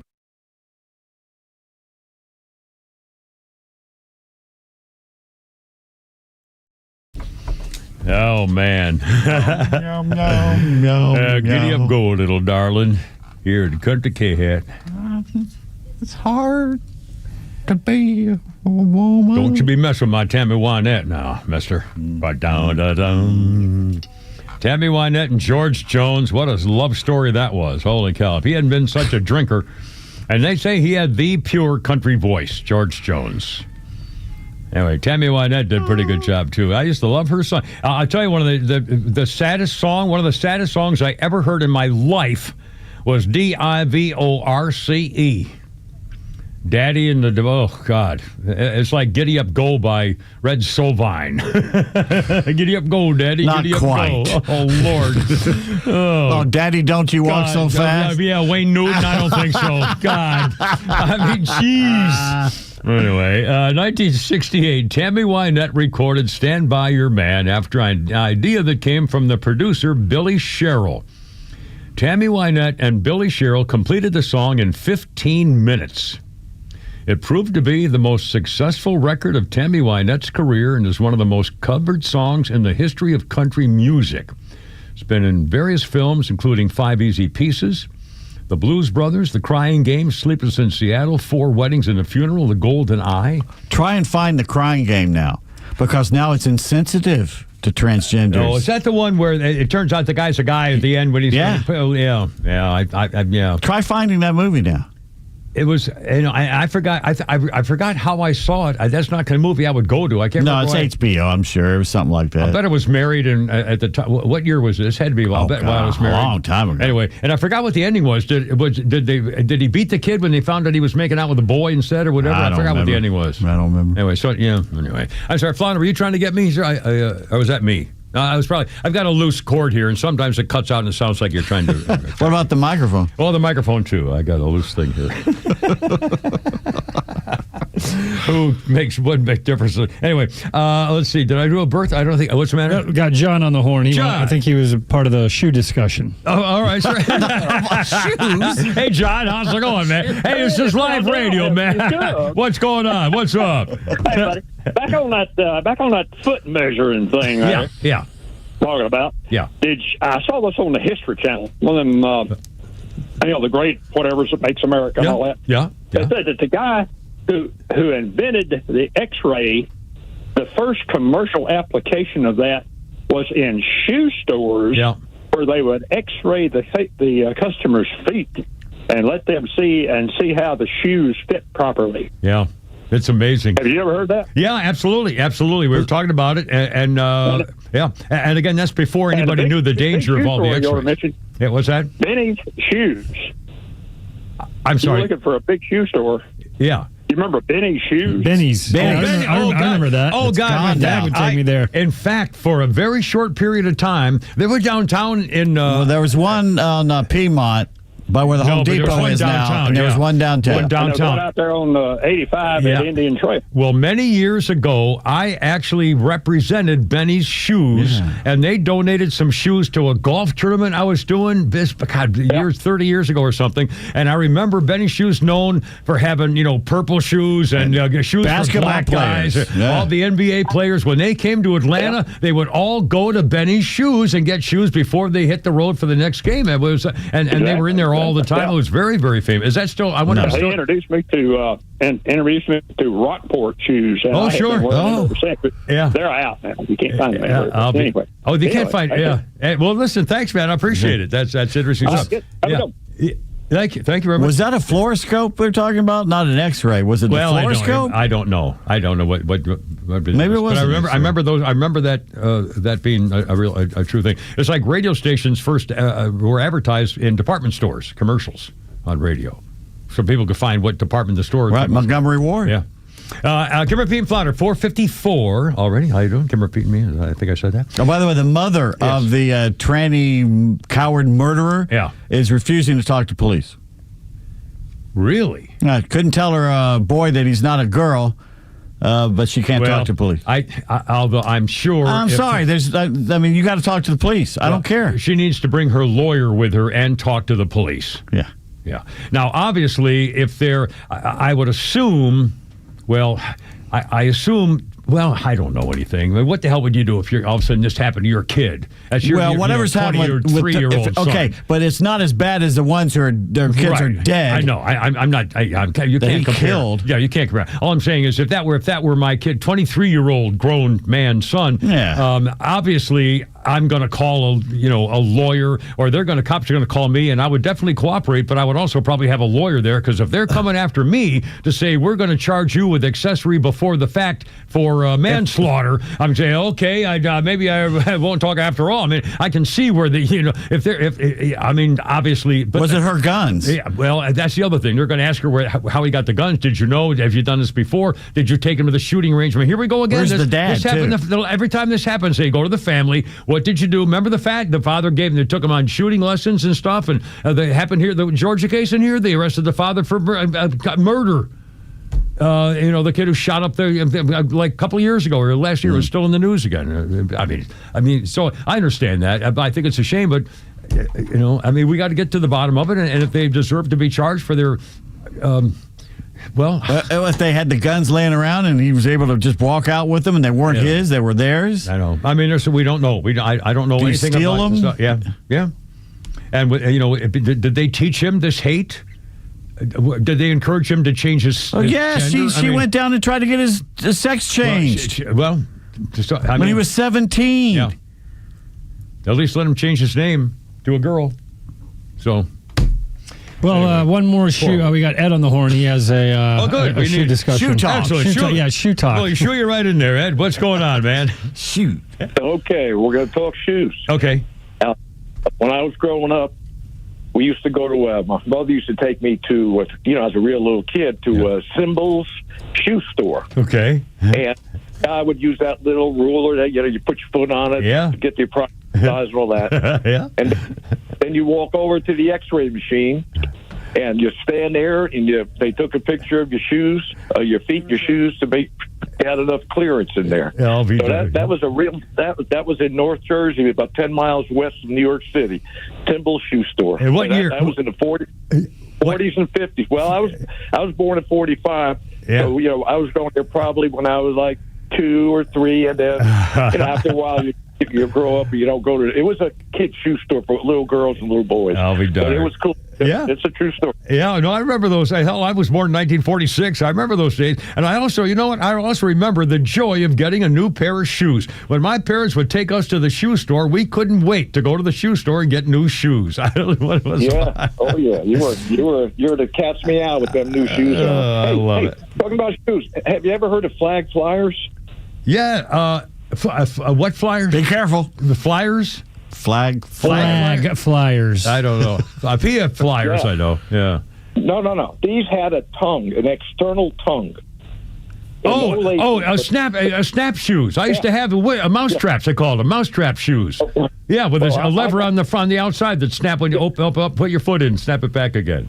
Yeah. Well, I begged my parents. I was about 10 or 11 years old, and I begged. Oh, they wouldn't go for that. Excuse me. Yeah. Newfangled stuff.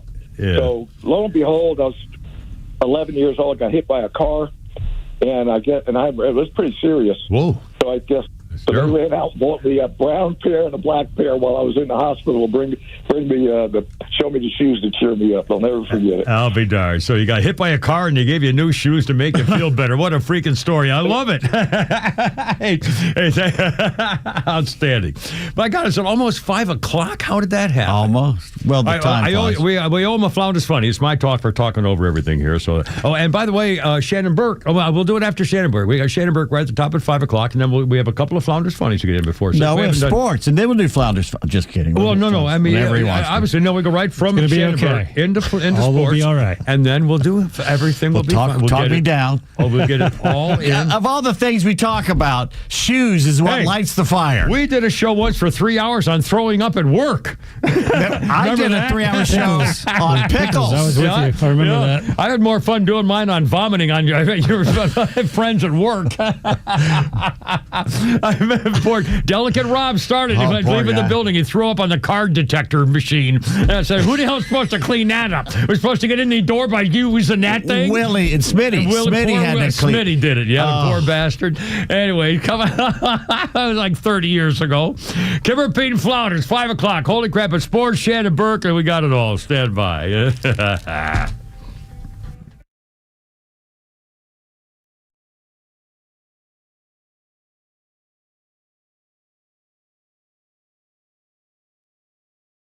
This is WFOM and W292EV Marietta, a Dickey Broadcasting Station. Locally owned and heard throughout Georgia on the Extra app. The killer had an obsession. Lisa Brady, Fox News, as they investigate the deadly church shooting in Minneapolis. The shooter was obsessed with the idea of killing children. Acting U.S. Attorney Joe Thompson says hundreds of pages of writings also reveal a hatred of nearly everyone, including Black, Mexican, Jewish, and Christian people, but not one group. The shooter idolized some of the most notorious school shooters and mass murderers in our country's history. I won't name them, just like I won't name the shooter. They don't deserve to have their names remembered. Police say they have not yet been able to speak with the shooter's mother, who used to work in the parish where the killer used to attend Mass and school.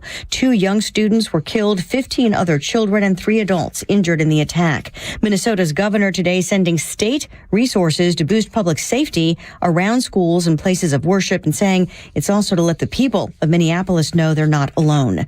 As the U.S. pushes for peace, Russia launches another heavy aerial assault on Ukraine. President Trump was not happy, but also not surprised by the missile and drone strikes launched by Russia into Ukraine's capital city overnight. These are 2 countries that have been at war for a very long time. Russia launched this attack on Kyiv, and likewise, Ukraine recently dealt a blow to Russia's oil refinery. White House Press Secretary Caroline Leavitt says President Trump is still seeking a peace agreement. But perhaps both sides of this war are not ready to end it themselves. Earlier this month, President Trump said a meeting between the leaders of Ukraine and Russia was in the works. So far, that has not come together. Fox's Jared Halpern at the White House. Iran condemning a move by France, Germany, and the UK to begin snapback sanctions over its nuclear program.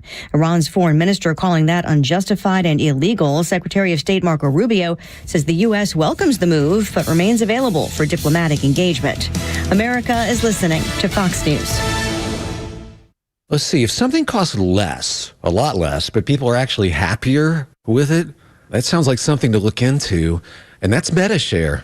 Maybe you've heard joining MetaShare can save you or your family up to $500 a month, and that's huge, but it's also true. People are just happier with it. They love being part of something that reflects and promotes their values and what they believe in.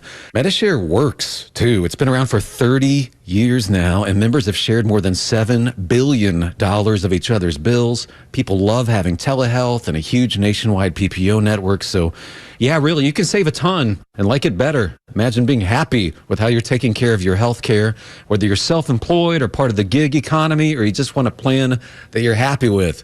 Here you go. You can call right now and get a price within 2 minutes. A very, very smart use of 2 minutes. Here's the number you need. It's 866-89-BIBLE. That's 866-89-BIBLE. 866-89-BIBLE.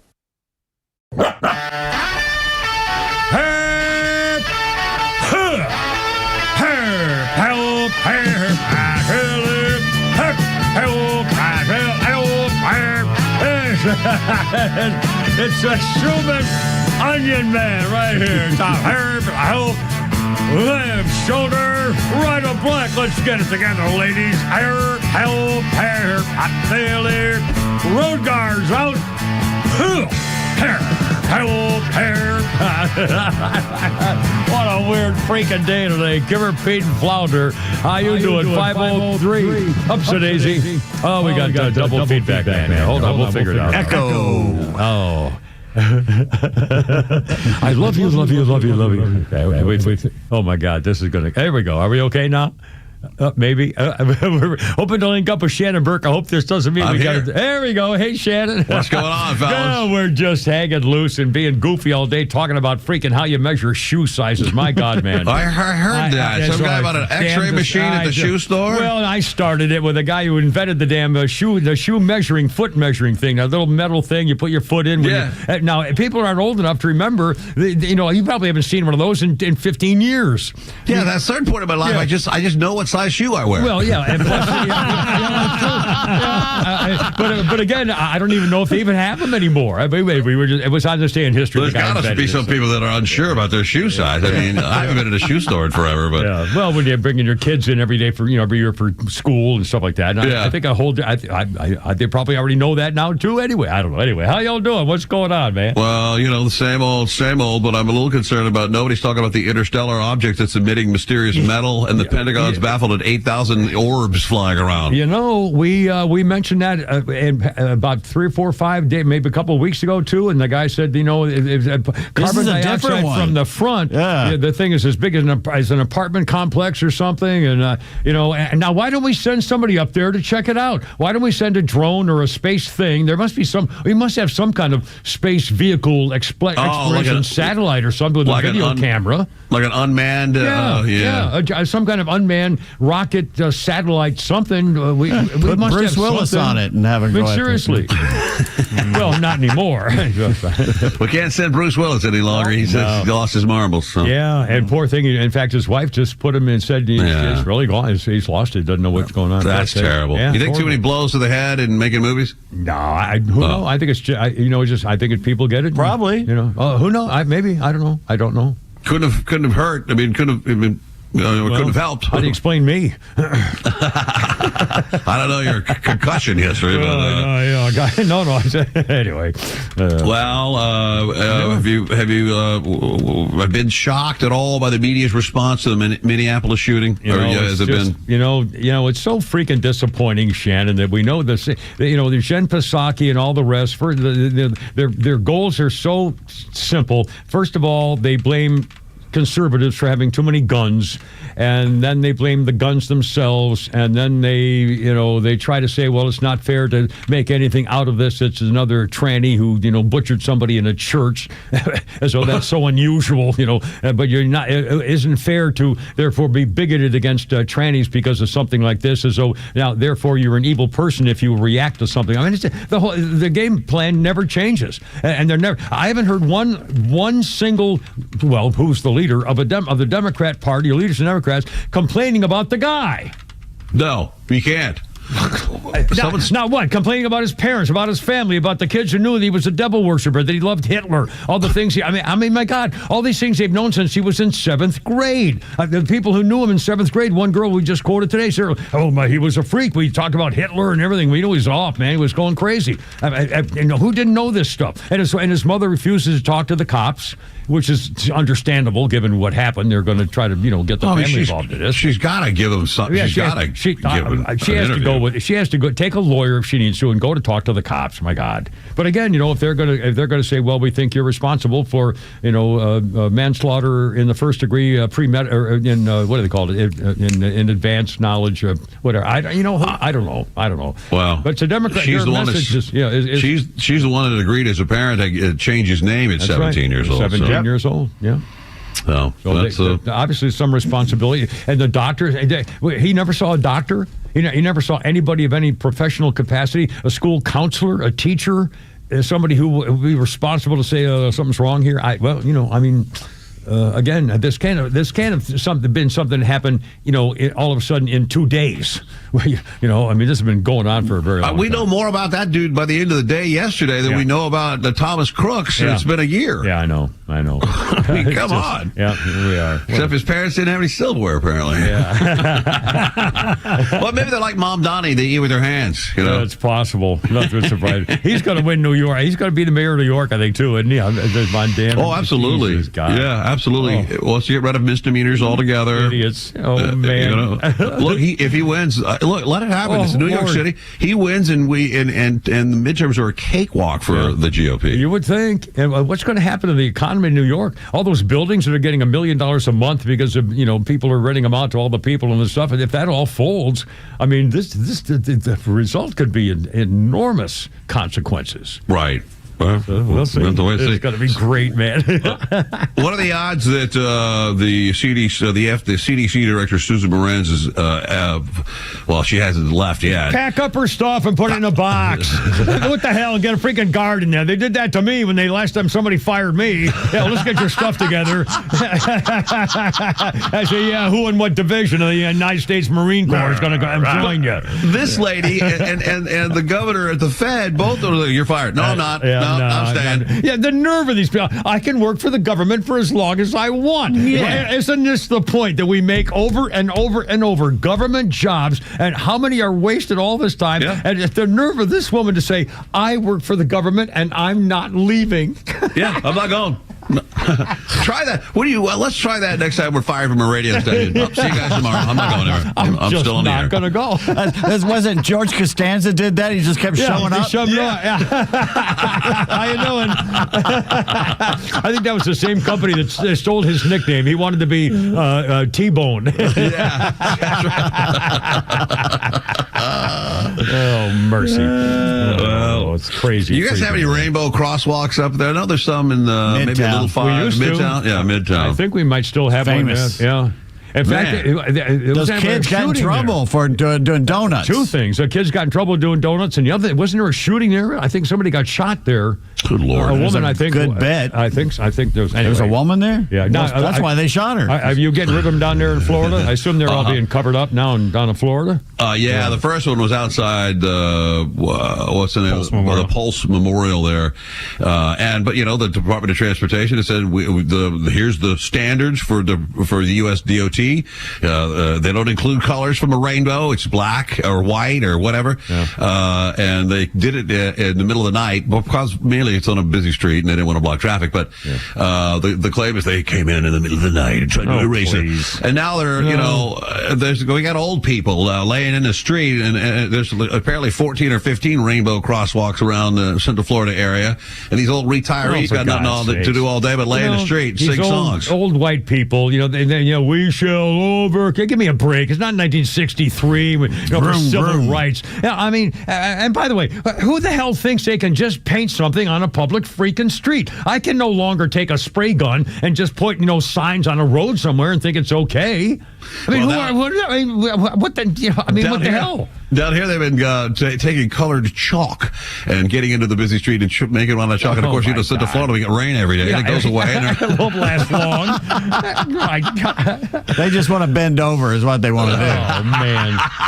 But again, it's just they're making stuff. They're making things to just make stuff happen. It's just life is hard enough. You don't need stuff like this to just distract from trying to make it through the freaking day. Yeah. Who thinks of these things? I don't know why all of a sudden the road, where dirty cars drive over is a suitable place to show your love and unity and whatever else, it's supposed to. Yeah, you shouldn't be getting messages on the road anyway, unless, you're crashing into people. Streets are gray and black, and that's it. Damn it. That's it. When I was a boy. Maybe a little bit of yellow here and there. And we liked it. Yeah.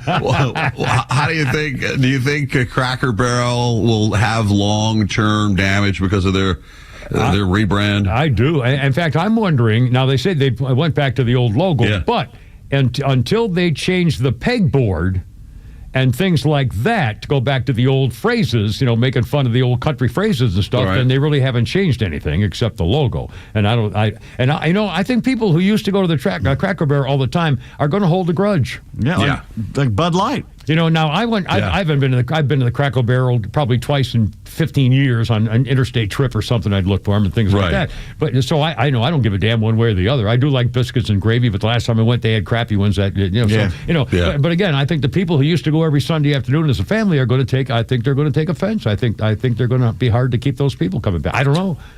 I think it's iffy. I think they're screwed up. And they were so strident about it. We've tested it. Everyone loves it. It's very, very popular. Just fakes. Everything is fake with these people. Right. They just pretend, people loved it, therefore you should love it too. Oh, golly, everybody loves it. Oh, I love it now after all. We just lost $100 million in stock value. Hey, honey. hey, baby. What's the attitude at that point? Oh, they'll come around, damn it. No, you just damage your brand. You try to... It's brand suicide. But it was so stupid. Then they look at Bud Light. I mean, every time somebody does this, Target, Jaguar. Oh my God, that guy got. They wanted to put him in prison. What they did to Jaguar used to be really cool. I had an XKE in 1966. Convertible. Man, show the hood ornament a lot. That's what people want to see. Exactly. Show us that big hood ornament. We don't want to see a bunch of asexual weirdos dancing around or whatever they were doing. You're stupid. I don't get it. I don't see any other brands leaping forward to rebrand themselves. Two things I saw today. This is kind of interesting. After the Sydney Sweeney business, Gap and Lucky Brand jeans are now both advertising on major TV campaigns with hot starlet babes, doing exactly what Sydney Sweeney did. Yeah, Gap and Lucky Brand are both now. So that's two more saying, "Okay, we get it. We see what you did. We want some of this too." I mean, that's what you do when something works. You do it. You don't say, "Well, we're going to change everything and hope because we want more gay people buying our."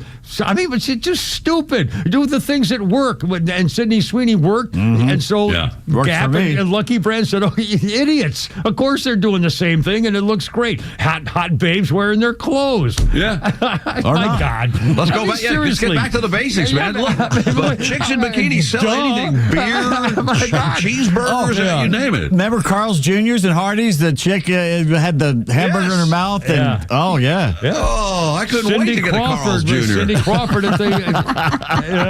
Oh man. I mean, it's silly. Stupid. Well, I know you're a Swiftie, Kimmer. Were you?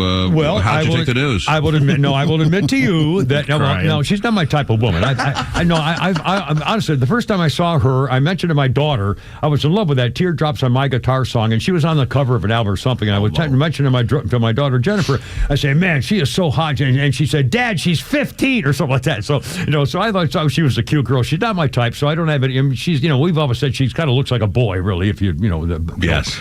But I will say this: I think it's wonderful. I think Taylor Swift denied herself the chance of being a girl. She's a billionaire and she's a businesswoman. She runs all that enterprise. She determines the songs, the lighting, the orchestra, the background dancers, everything. She's in charge of all that stuff. What a remarkable achievement, despite her politics.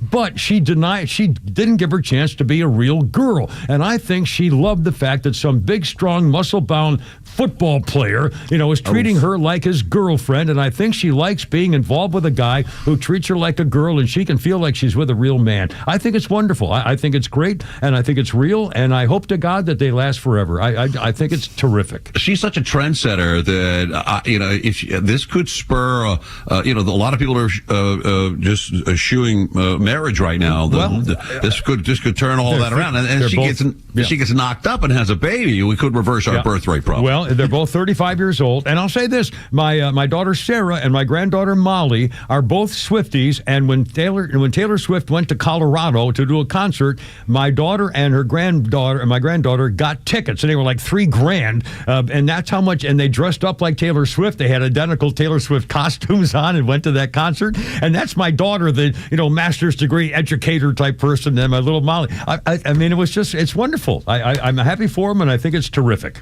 So. And I have two of her songs. I have three of her songs on my magic music stick that Founder put on for so I can hear her going home. So you got a magic music stick. Oh no, I am not too.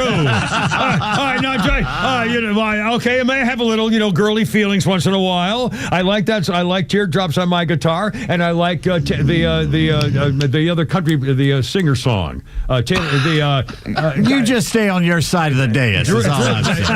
Teardrops on My Guitar, and the Travis. Oh God, when you think of so and so, think of me. When you think of oh God, I can't believe I can't think of the name. I don't know what you're talking about. I have no idea. Oh, Flounder knows. He's not helping. I know. We're heterosexual. How do we know? No. When you think of the name of the famous guy, when you think of him, you think of me. About? She had an affair with a guy for 3 summers ago, and then she's back in town in my Tim McGraw song. Oh my God! God, you've never heard of the Tim McGraw song? There's a minute we won't get back. I can't believe it.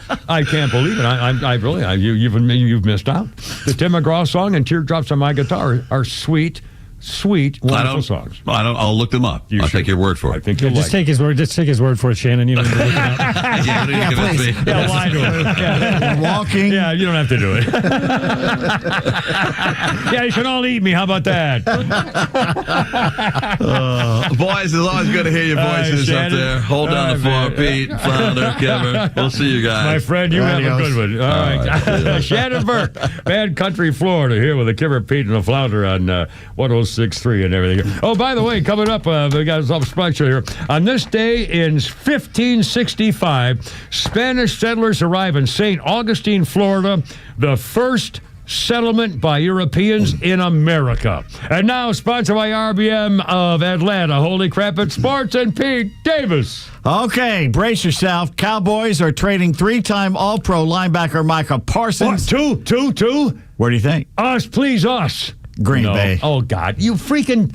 Now, how is that possible that he was available and we didn't get him? Right. How is it? It's always with the Hawks and the Falcons. They can never get under that. You've got to be kidding me. That little salary cap. It's not funny. They never can fit it. They should have put together any kind of package, including the number 1 picks for 3 next years, like Kevin Costner did in that freaking movie, and that turned out great. So if he can do it in the movie, I haven't seen the movie. Don't spoil it. You got to swipe. You haven't seen that movie? Oh, it's a great movie. Or as Adam Schefter calls Micah Packers in his tweet. Oh, I think man, he screwed up a little bit. Idiots. God. Parsons and Green Bay have already reached an agreement for a new contract. Isn't it amazing how the Hawks and the Falcons can never find the room under salary cap, but everybody else does? And they've got a quarterback for $900 million who's not going to play. I mean, why? None of this makes any sense. Play? No, the $500 million one we got, the old guy. Oh, Kirk Cousins. Yeah. And so we got that working for us, as opposed to getting a linebacker that we could have afforded had we done things the right way. Let's go get a unbelievable 36-year-old quarterback who can't play. I wonder what the offer was. Well, I wonder if they made an offer to get him and what it was. And I haven't seen what the Packers have sent in return, so I don't know. I bet it's a whole crap load, man. I tell you what, Dallas is not better for it. No, but the Packers are. Yes. They're going to be a force. Yes. Well, oh, man. Yes. Braves in Philly tonight for the first of 4 games against the East leaders, the 4-11 Cal Contrail. I know you're a big Cal Contrail fan. Got his jersey. Connor Rooney. For Atlanta against the 2-7 right-hander Aaron Nola for Philadelphia.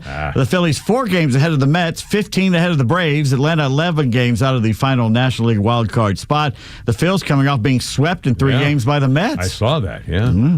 Vidal Brujan getting the start at shortstop for the second straight day for the Braves. Drake Baldwin catching and batting cleanup. Yep. The Blue Jays set a record Tuesday night up in Sky Dome.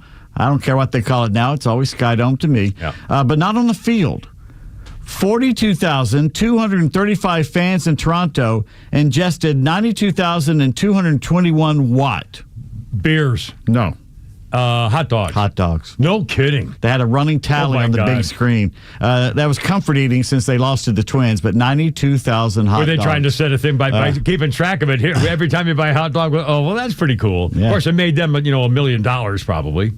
for that Probably. night. Oh, yeah. If you think about it. What's a hot dog in Toronto at the ballpark? Probably $10. Well, a hot dog's a meat I'm sausage. not asking what it's made of, mister. Not important right now. I know. A hot dog at a ballpark's got to be $10. Well, they were selling them right? for $1 Canadian, 75-cent American. Oh, well, that was a special then. Okay. No.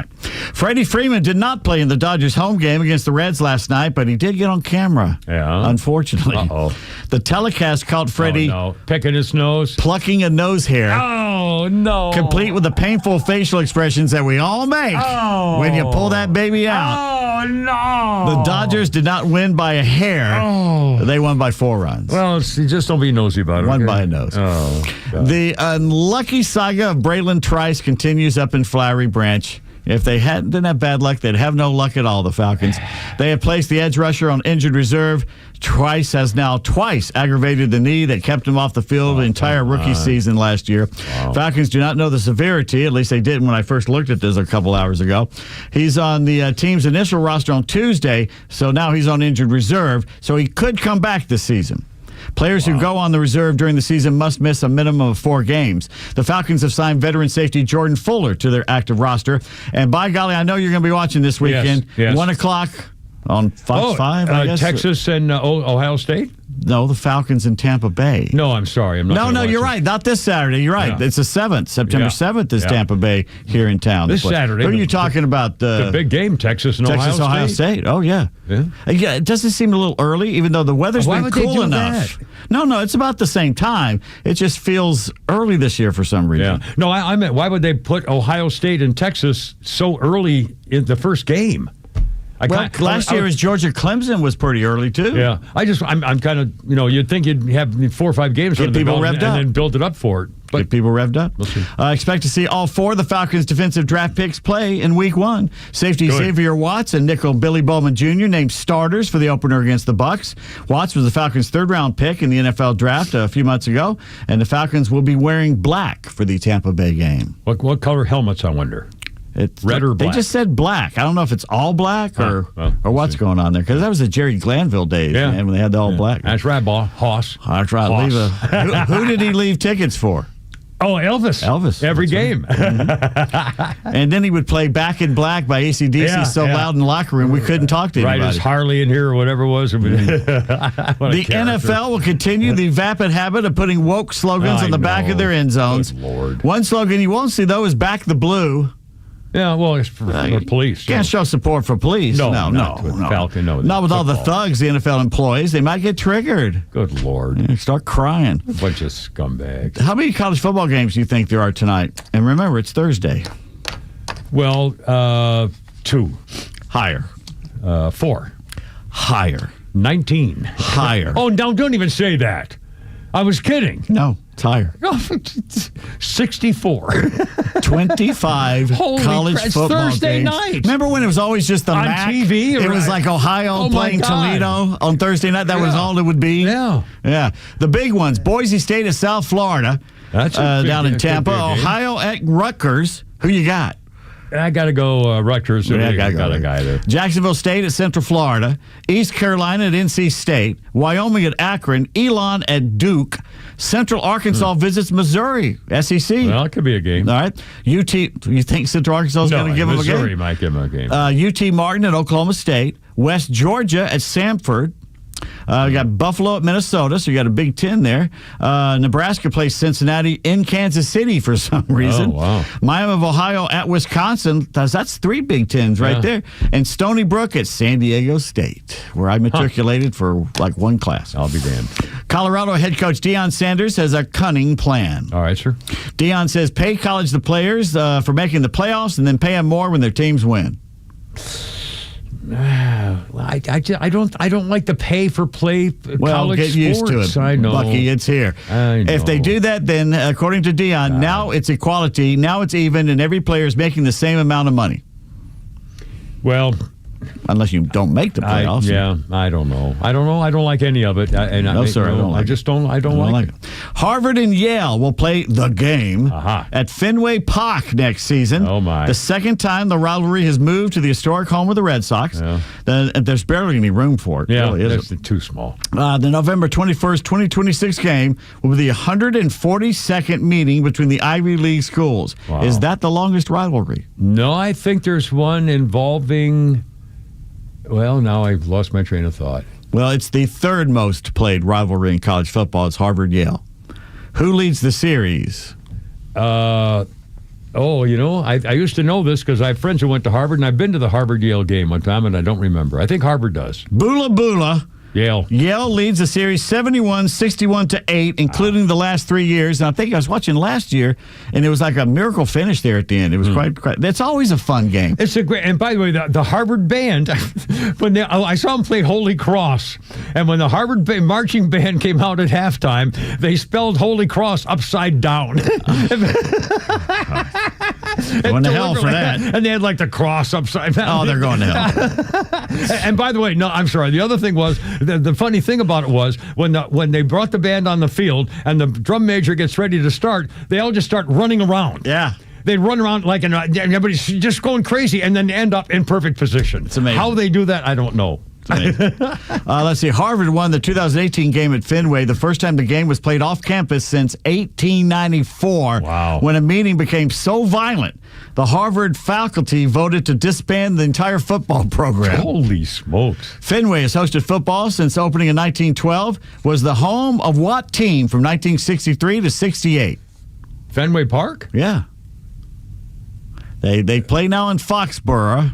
The Patriots? The AFL's Boston Patriots. I remember the Boston logo with That's it. right. Like an oil rig or something. No, that was the Houston Oilers. It was the Colonial guy bending over and hiking the football, which is a great logo. Yeah, it is a great logo. Yeah. Army will begin selling alcohol at football games at Mackey Stadium at West Point beginning tomorrow against Tarleton State. That's one of my bucket lists, to go see a game at Mackey Stadium when the leaves are turning right by the banks of the Hudson. That's one of the most beautiful places in America. West Point, I'm baby. not kidding. Yeah. Army, the last service academy to sell football at the alcohol meetings.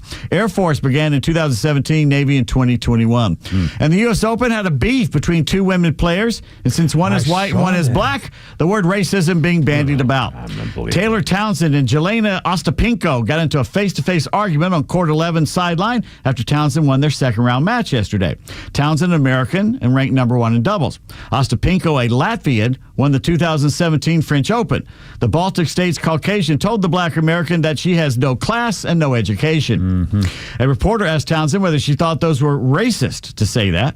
Well, I didn't take it that way, but also, that has been a stigma in our community for not being educated when it's the furthest thing from the truth, Townsend said. Ostapenko later posted to social media saying, "I was never racist in my life, and I respect all nations of people in the world." Except for that time yesterday. For me, it doesn't matter where you come from. After the two players met at the net for the post-match handshake, they stayed near each other instead of going their separate ways, and Ostapenko wagged a finger at Townsend as they spoke. Townsend said about Ostapenko, "She told me I have no education, no class, and to see what happens if we play each other outside of the U.S." And I said, "Well, I'm excited, bring it." That was a threat. Ostapenko wrote that Townsend was disrespectful for not saying sorry after being helped by a net cord during a point. Yeah. Please. Okay, we did this a few weeks ago. Yeah. I played tennis all my life. Yeah. You should never have to apologize if you have luck, because there's always skill behind the luck. Yeah. There's no reason to why you laugh about it. This is a silly thing they're doing. It's these pampered athletes saying, you have to apologize because it was lucky. Screw you. Yeah, eat me. Anyway, Townsend had the last word saying, and I quote, "The last thing that I'm most proud of is I let my racket talk, because ultimately I'm the one here sitting in front of you guys, moving on to the next round, getting the next check, moving on, being able to still be here and speak to you guys, and that's what's the most important. She's packed up and she's gone." End quote. I love it. There's sport. Pete Davis, 5:31, and so much more coming up, too. Like a repeat and flounder out here. Happy Thursday time. 106.3. There we go. All right, there we go. All right.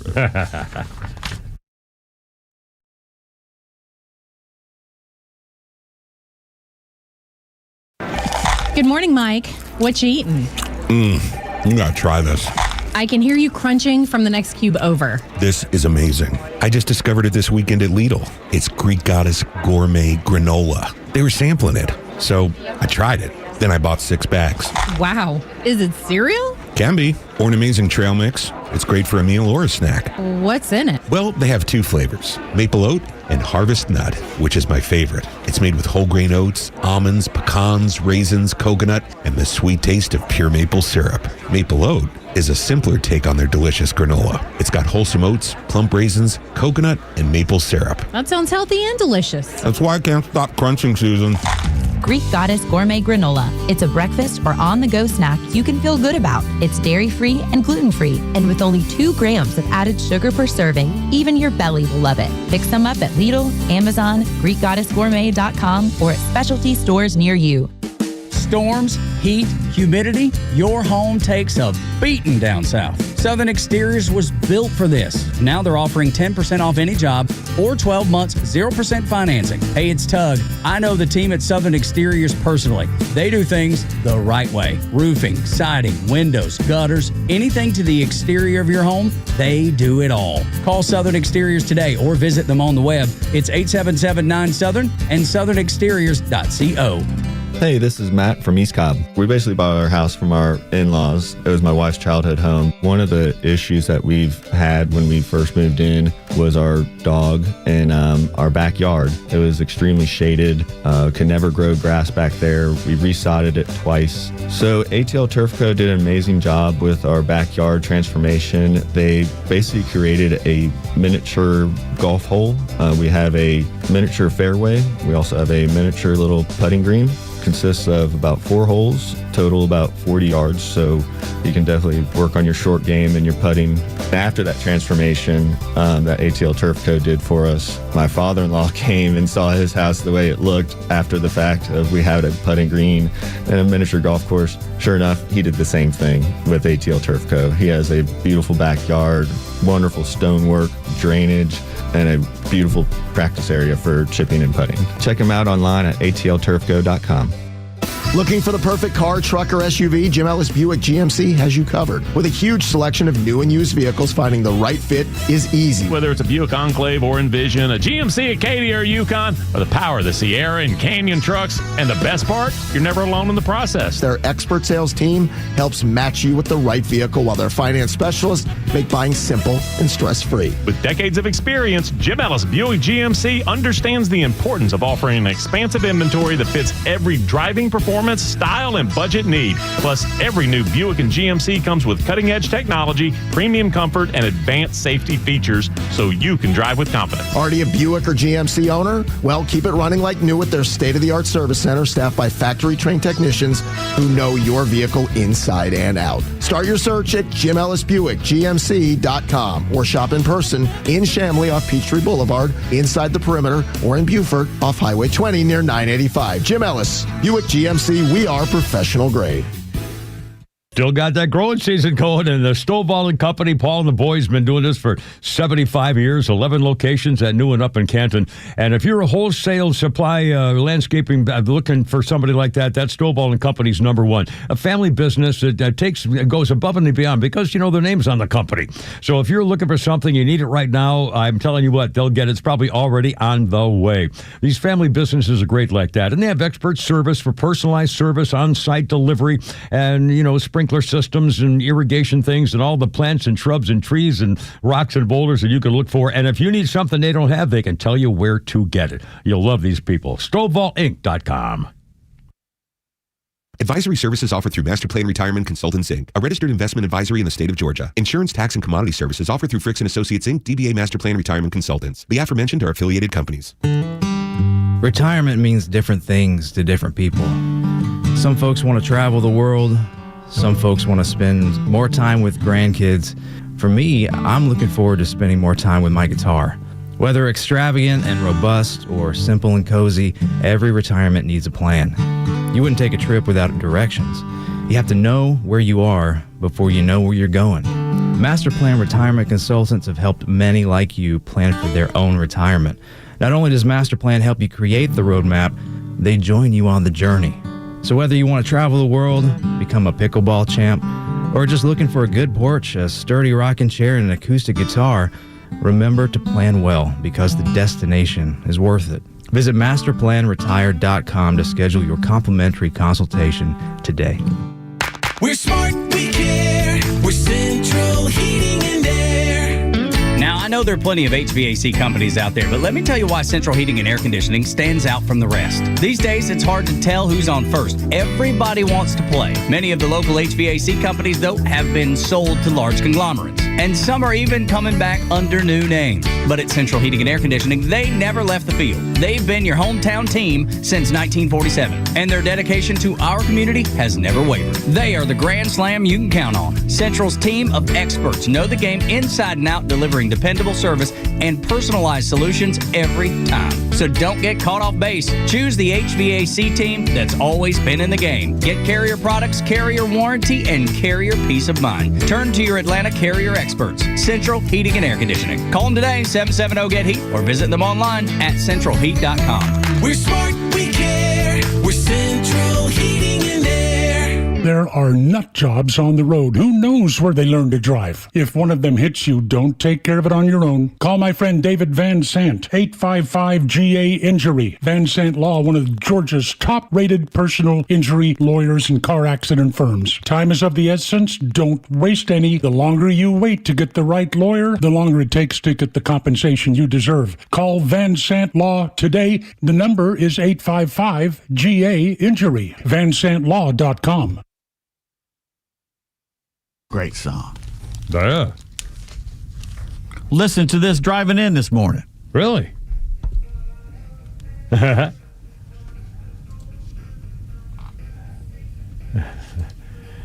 Beach Boys.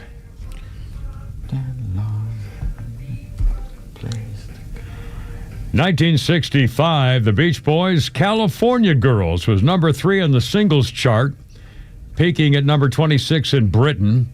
Came from Brian Wilson's first LSD experience and used an 8-track recorder to triple track the vocals. It was their first recording to feature Bruce Johnston, who had joined the group to substitute for Wilson on concert tours. That was 65. 3 years later, on this day, the Beach Boys number 1 in Britain with Do It Again. Written by Brian Wilson and Mike Love, the group's second and final British number 1. Do It Again. Love that song. Yeah. The Beach Boys. Yeah, big time Charlie. I saw them at their 50th anniversary of Navy Pier. Live in concert, and it was hard for them to keep the tune. They were kind of off key half the time, but it was the Beach Boys, so you know what the hell.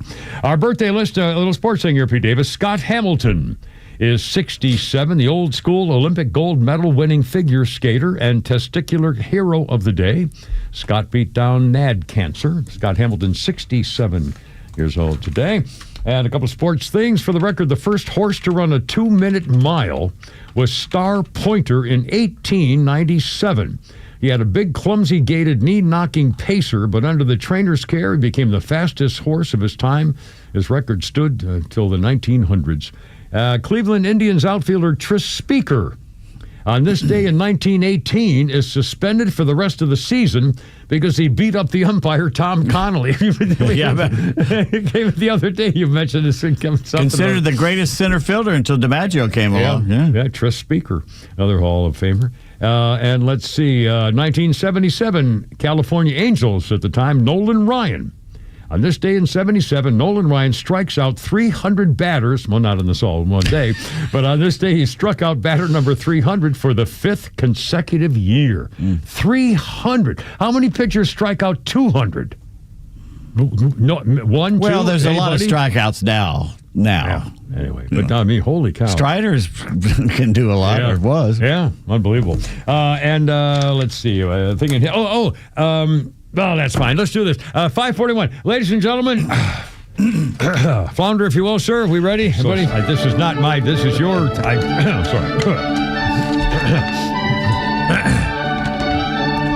And now, another edition of Not the Kibbers, Rainy Day Bad Text Theater Playhouse, where we, by golly, try to bring a teeny bit of sunshine into your otherwise miserable lives from you, the little people. Today's episode, where do you hear this, baby? All along now, for the good old days We long for that time when we were young and carefree, not a worry in the world. We were free then, free as kids to roam about the neighborhood and test the limits of what the world had to offer. Don't believe me? Let me give you an example. Here's what's parenting of today here's what parenting of today idiot.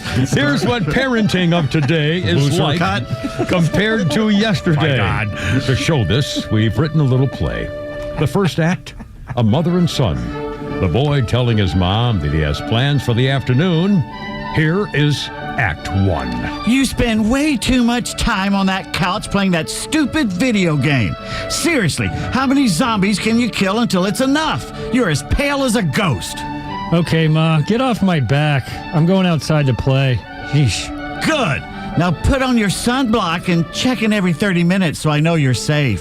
Fine.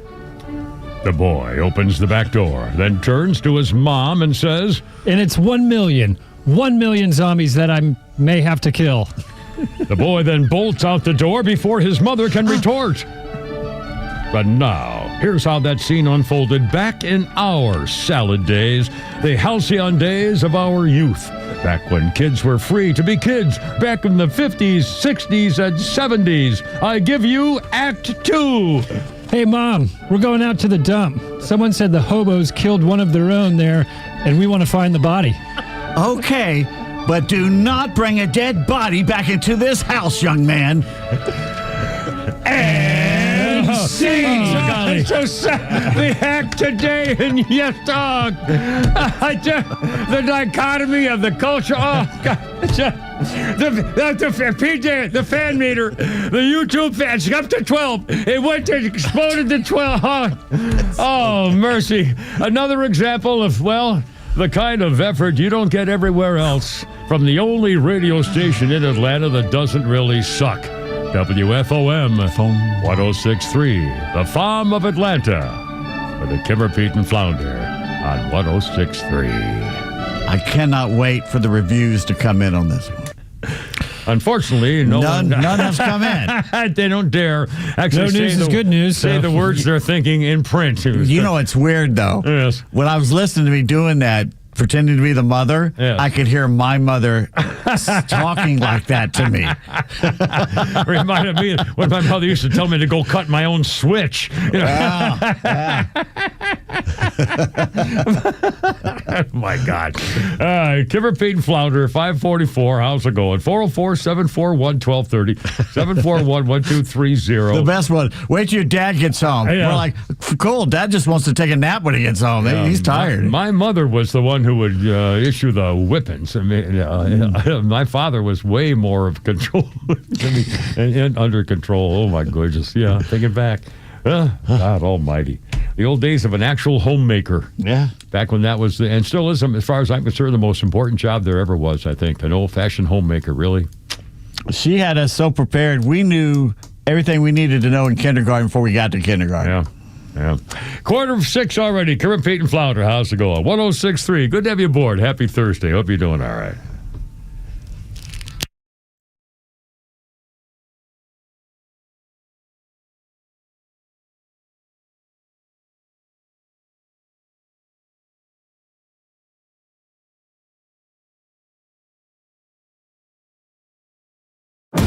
The Morning Extra, Neil Bortz, and The Kimmer Show are all online for you anytime at thepodcastpark.com. Plus all of Extra's exclusive podcasts like Ben Burnett, Janelle King, and so much more. All at thepodcastpark.com. Presented by Associated Credit Union.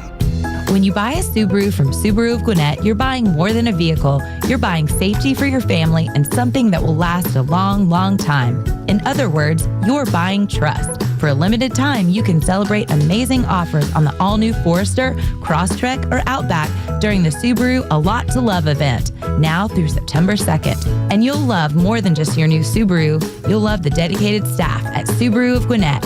With some of the best service specials in the area and a team you know you can trust, you'll ride with peace of mind knowing that Subaru of Gwinnett has your back. During the Subaru A Lot to Love event, you'll find the Subaru model you've always dreamed about at a price that makes that dream come true. But you need to get in by September 2nd to take advantage. We'll make it easy. Just start with a test drive, and before you know it, you'll be in the Subaru you love. Start your shopping online at SubaruofGwinnett.com, then stop by on Satellite Boulevard in Duluth. SubaruofGwinnett.com. Hey, it's Front Office Lowe's for Howard Brothers and Kawasaki. When it comes to keeping your equipment running strong, don't settle for anything less than Kawasaki genuine parts. Designed to fit right, last longer, and perform better, Kawasaki parts keep your engine at peak performance. You can find them at Howard Brothers. They've got filters, belts, blades, and more. Whether it's a quick fix or routine maintenance, trust the parts made for the job. Power your equipment with Kawasaki parts. Available at Howard Brothers. The grass is always greener when you take care of it with Kawasaki and Howard Brothers. Here today with Evan Ward, host of North Georgia's Retirement Game Plan. And Evan, we're told to enjoy retirement, but frugal investors often worry about overspending and running out of money. So when it comes to your clients, how can you help ease some of those worries? Well, it starts with income planning. And, here's one of the most common mistakes. It's almost every single person when we first meet with them, they have no income plan. Mm-hmm. They have a thought, they have a hope, they have hey, if we make enough money, we'll be able, hopefully, to make this money last, but there's no plan. And so we build comprehensive income plan that we know this is how we're exactly going to pay your bills in retirement, and more so because, look, retiring isn't about, well, I've got enough to survive. It's about enjoying life. You didn't work 30, 40 years of your life to get by in retirement. You did it to enjoy the things that you've always wanted to do. And so we're going to build a second component that covers that quality of life. That every month, every year, regardless of what's happening with the market, regardless of what's happening in your life, this money's coming in like clockwork, and you never have to worry about it. You never have to stress about it. You're going to be able to keep the lights on and enjoy the kind of lifestyle that you're looking for. The name of the show is North Georgia's Retirement Game Plan. And Evan, you say it all the time on the show, a play is not a plan. You've got to have that comprehensive game plan when it comes to your retirement. You've got to. It's the only way to, one, make sure it's going to work, and two, make sure it's going to work efficiently. If you'd like to schedule that complimentary retirement income review, call Evan Ward and his team with Atlas Retirement. That number is 678-736-7799. Again, it's 678-736-7799. Or you can always reach them at the website. It's atlasretirement.net. That's atlasretirement.net. Investment advisory products and services made available through Impact Partnership Wealth, LLC, IPW, a registered investment advisor.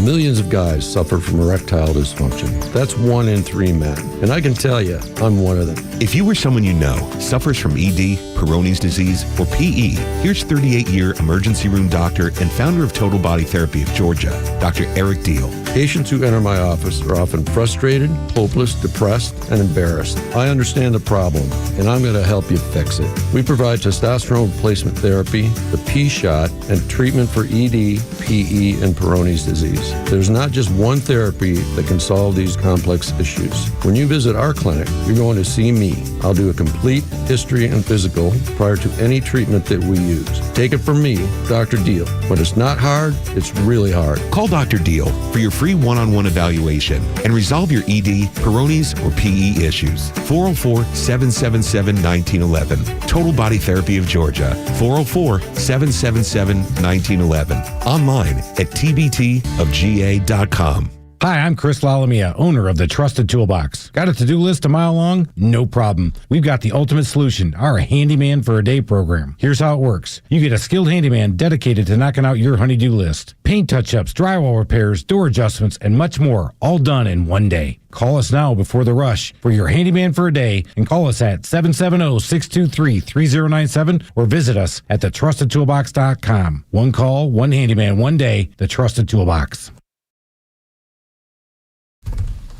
What do you got here, Flounder, as we bring our Thursday show to the close? Who we listening to? This is Van Halen. Van Halen, there you go. Kimmer, Pete, and Flounder, hope you all doing well. Happy Thursday. You really didn't know this was Van Halen? No, I didn't know it was Van Halen. Well, I would know now. If I heard the singing, I would know, but I didn't know if that instrumental riff there. Would you? You sure about that? You sure about that? Yeah. I don't know who I wouldn't know him. I'm sorry, guys. I'm a baby boomer. I wouldn't. I know Van Halen from. A certain that famous song they have, and I knew that. What song was that? Well, I can't remember. Jump. You like the song Jump. In fact, that was like 1982 or 3, and that was in fact. Okay, here we go. The year that I was in Chicago working for ABC and WLS-TV, and they assigned me that summer to Wrigley Field. I covered every home game at Wrigley Field that summer of '82, and every home game at Wrigley Field they played Van Halen Jump. That was the song at Wrigley Field. And I'm telling you what, I got to love that song, and I still do. And it was from every single day going to the ballpark at Wrigley Field for that whole summer doing live. It was awful hard work because I was all day, all night and everything. But it was, I played this song, and the crowd went, and it was great. Jump. Might as well jump. Even it's better than the Pointer Sisters version, I think. I get up, baby. Van Halen. Yeah, I love it. I'm sorry I got distracted, you guys. Jason Priestley, Beverly Hills 90, whatever you call, Private Eyes, Tombstone. Jason Priestley's 56. Alana Thompson, the contestant for the TLC show Toddlers and Tiaras, a Lifetime show. Alana Thompson, otherwise known as Honey Boo Boo, is 20. And Honey Boo Boo is now a nursing student at some college out in the middle of nowhere, and she weighs about 700 pounds. Everywhere, somewhere. I know. I figure out where it's. She weighs how much? She's huge. I don't know. But still? Yeah.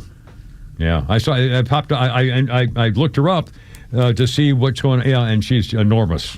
I mean, she's got a cute little family. She's blind, but she's huge. What's her name? Honey Boo Boo or Alana Thompson. Honey Boo Boo. Oh, Thompson. Yeah. Alana Thompson or Honey Boo Boo, if you look up, she's 20 years old today. Let's see a couple things. Emma Samms, Holly on General Hospital. Second, Fallon Carrington on Dynasty. Emma Samms is 65. Oh, she was. Oh, Dynasty? Yeah. That British accent? Yeah. Mm-hmm. Yeah. Mm-hmm. And she replaced Pamela Sue Martin, who was a stick figure. Yeah, I didn't like her at all. Yeah. Daniel Stern's birthday, 68. City Slickers. Joe Pesci's bumbling partner, Home Alone. Let's see, he was in Diner. Also, he's in a lot of stuff. He gave his girlfriend the baseball quiz to see whether he was going to marry her. If she failed the sports quiz, he wouldn't marry her. And she said, "Come on, he was a 20-game." He couldn't believe it. And they say, "What are you doing a test for your girlfriend?" I mean, it was. And how's she doing? Oh, she's not going to make it. She's not going to. I mean, it was one of the funniest scenes I've ever seen. Freaking Diner. What a dumb movie that was. I mean, it was just a funny movie. Strange, goofy. Anyway, whatever. I did have a quick sport. A quick sport thing here. 2P Davis also. This day, 1972, the Munich Olympics. And boy, who doesn't remember the Munich Olympics? And that movie Munich is a very hard movie. It's a great movie, but it's a hard movie to watch. 1972, this day, Mark Spitz won the 200-meter butterfly at the Summer Olympics. That was his first gold medal in Munich. He would go on to win 7 and set world records in every single one of the 7 gold medals. Then Michael Phelps came along and won 8 golds in Beijing, 4 more in London, and 5 more in Rio. Holy cow. Okie doke. 404-7. Well, it's too late to go. 5:55. Let's do this. Well, really, I mean, what the hell? You know, I got 3 minutes. We're going to do a Flounder's Funny, and we're going to go home. Flounder, let's play the J.D. Vance. J.D. Vance was in Wisconsin at a fundraising, kind of a rally thing today. It was a rally, not a fundraiser. It was a rally. And and every time I get to do this, I will be more than happy to point out the differences between this administration and the last one. J.D. Vance does an excellent job pointing out what the differences are. Once again, Flounder, if you will, J.D. Vance, Vice President. This is about more than politics. This is about more than policy disagreements. This is about if you get a phone call at 3 a.m. and there's a national security emergency, does the person who's answering the phone have the mental ability to do the job? And if the answer is no, then all of us, Democrat, Republican, and Independent, have been defrauded. And I think the Biden presidency is a big, fat example of the American media defrauding the American people. Again, the media. The media is responsible for all of those things that happen by not simply pointing out the truth. Not just being honest. They just weren't honest. They didn't report the news. They reported their advocacy for what they thought was better for America. It was the old story. The emperor has no clothes, and they played along with it. And that took that one kid to say, wait a minute, he has no clothes. Yeah. But they all played along with it. Maybe we were reading that as a kid. You're thinking, well, that'll never happen. How could you possibly And we just sat fall and for watched that? it happen. Yeah, that's right.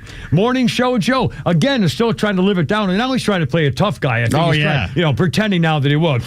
But again, they went out of their way to say he's the greatest he's ever been. And insulted you for even thinking otherwise. He blanked you, basically, is what he said. Just absolutely unconscionable.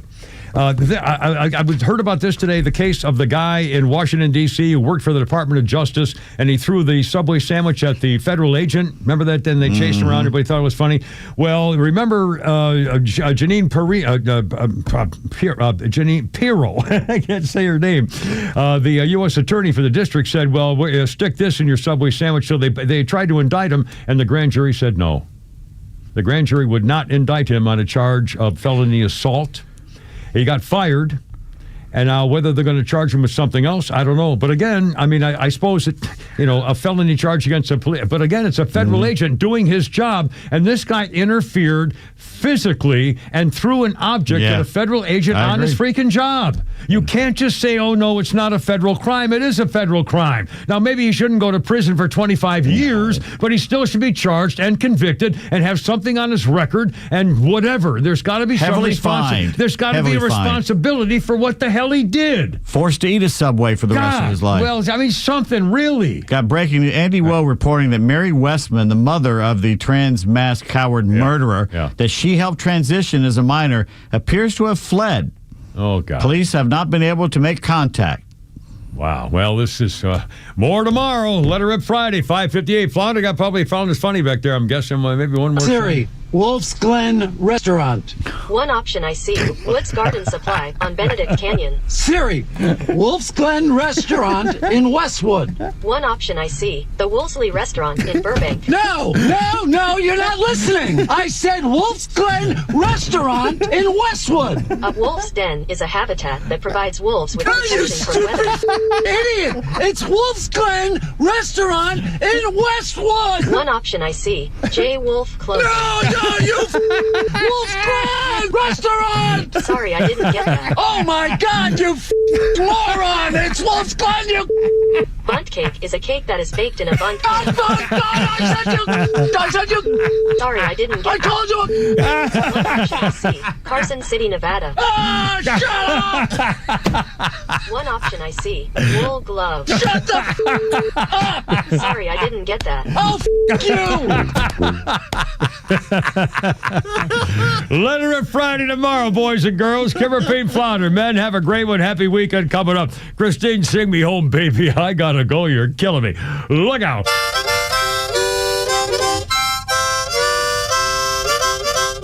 Look out, Herb. Here we go.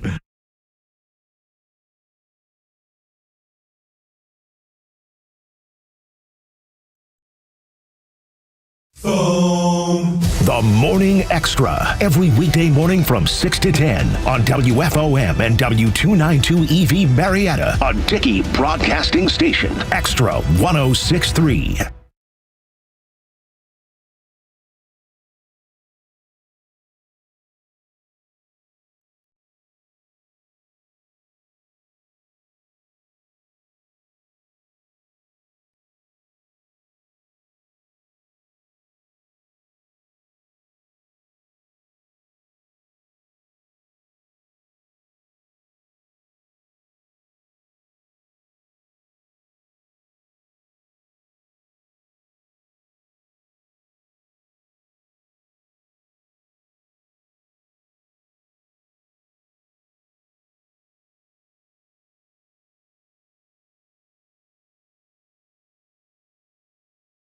Name. That was the whole purpose of why he did this heinous act. The chief also said the shooter had a deranged fascination with other mass shootings. Fox's Jill Nato. Jesse Merkel lost his 8-year-old son Fletcher in the shooting. Because of their actions, we will never be allowed to hold him, talk to him, play with him, and watch him grow into the wonderful young man he was on the path to be coming. And he went on to say he hopes that in time his family can find healing, and he prays that the other victim's family can find some semblance of the same.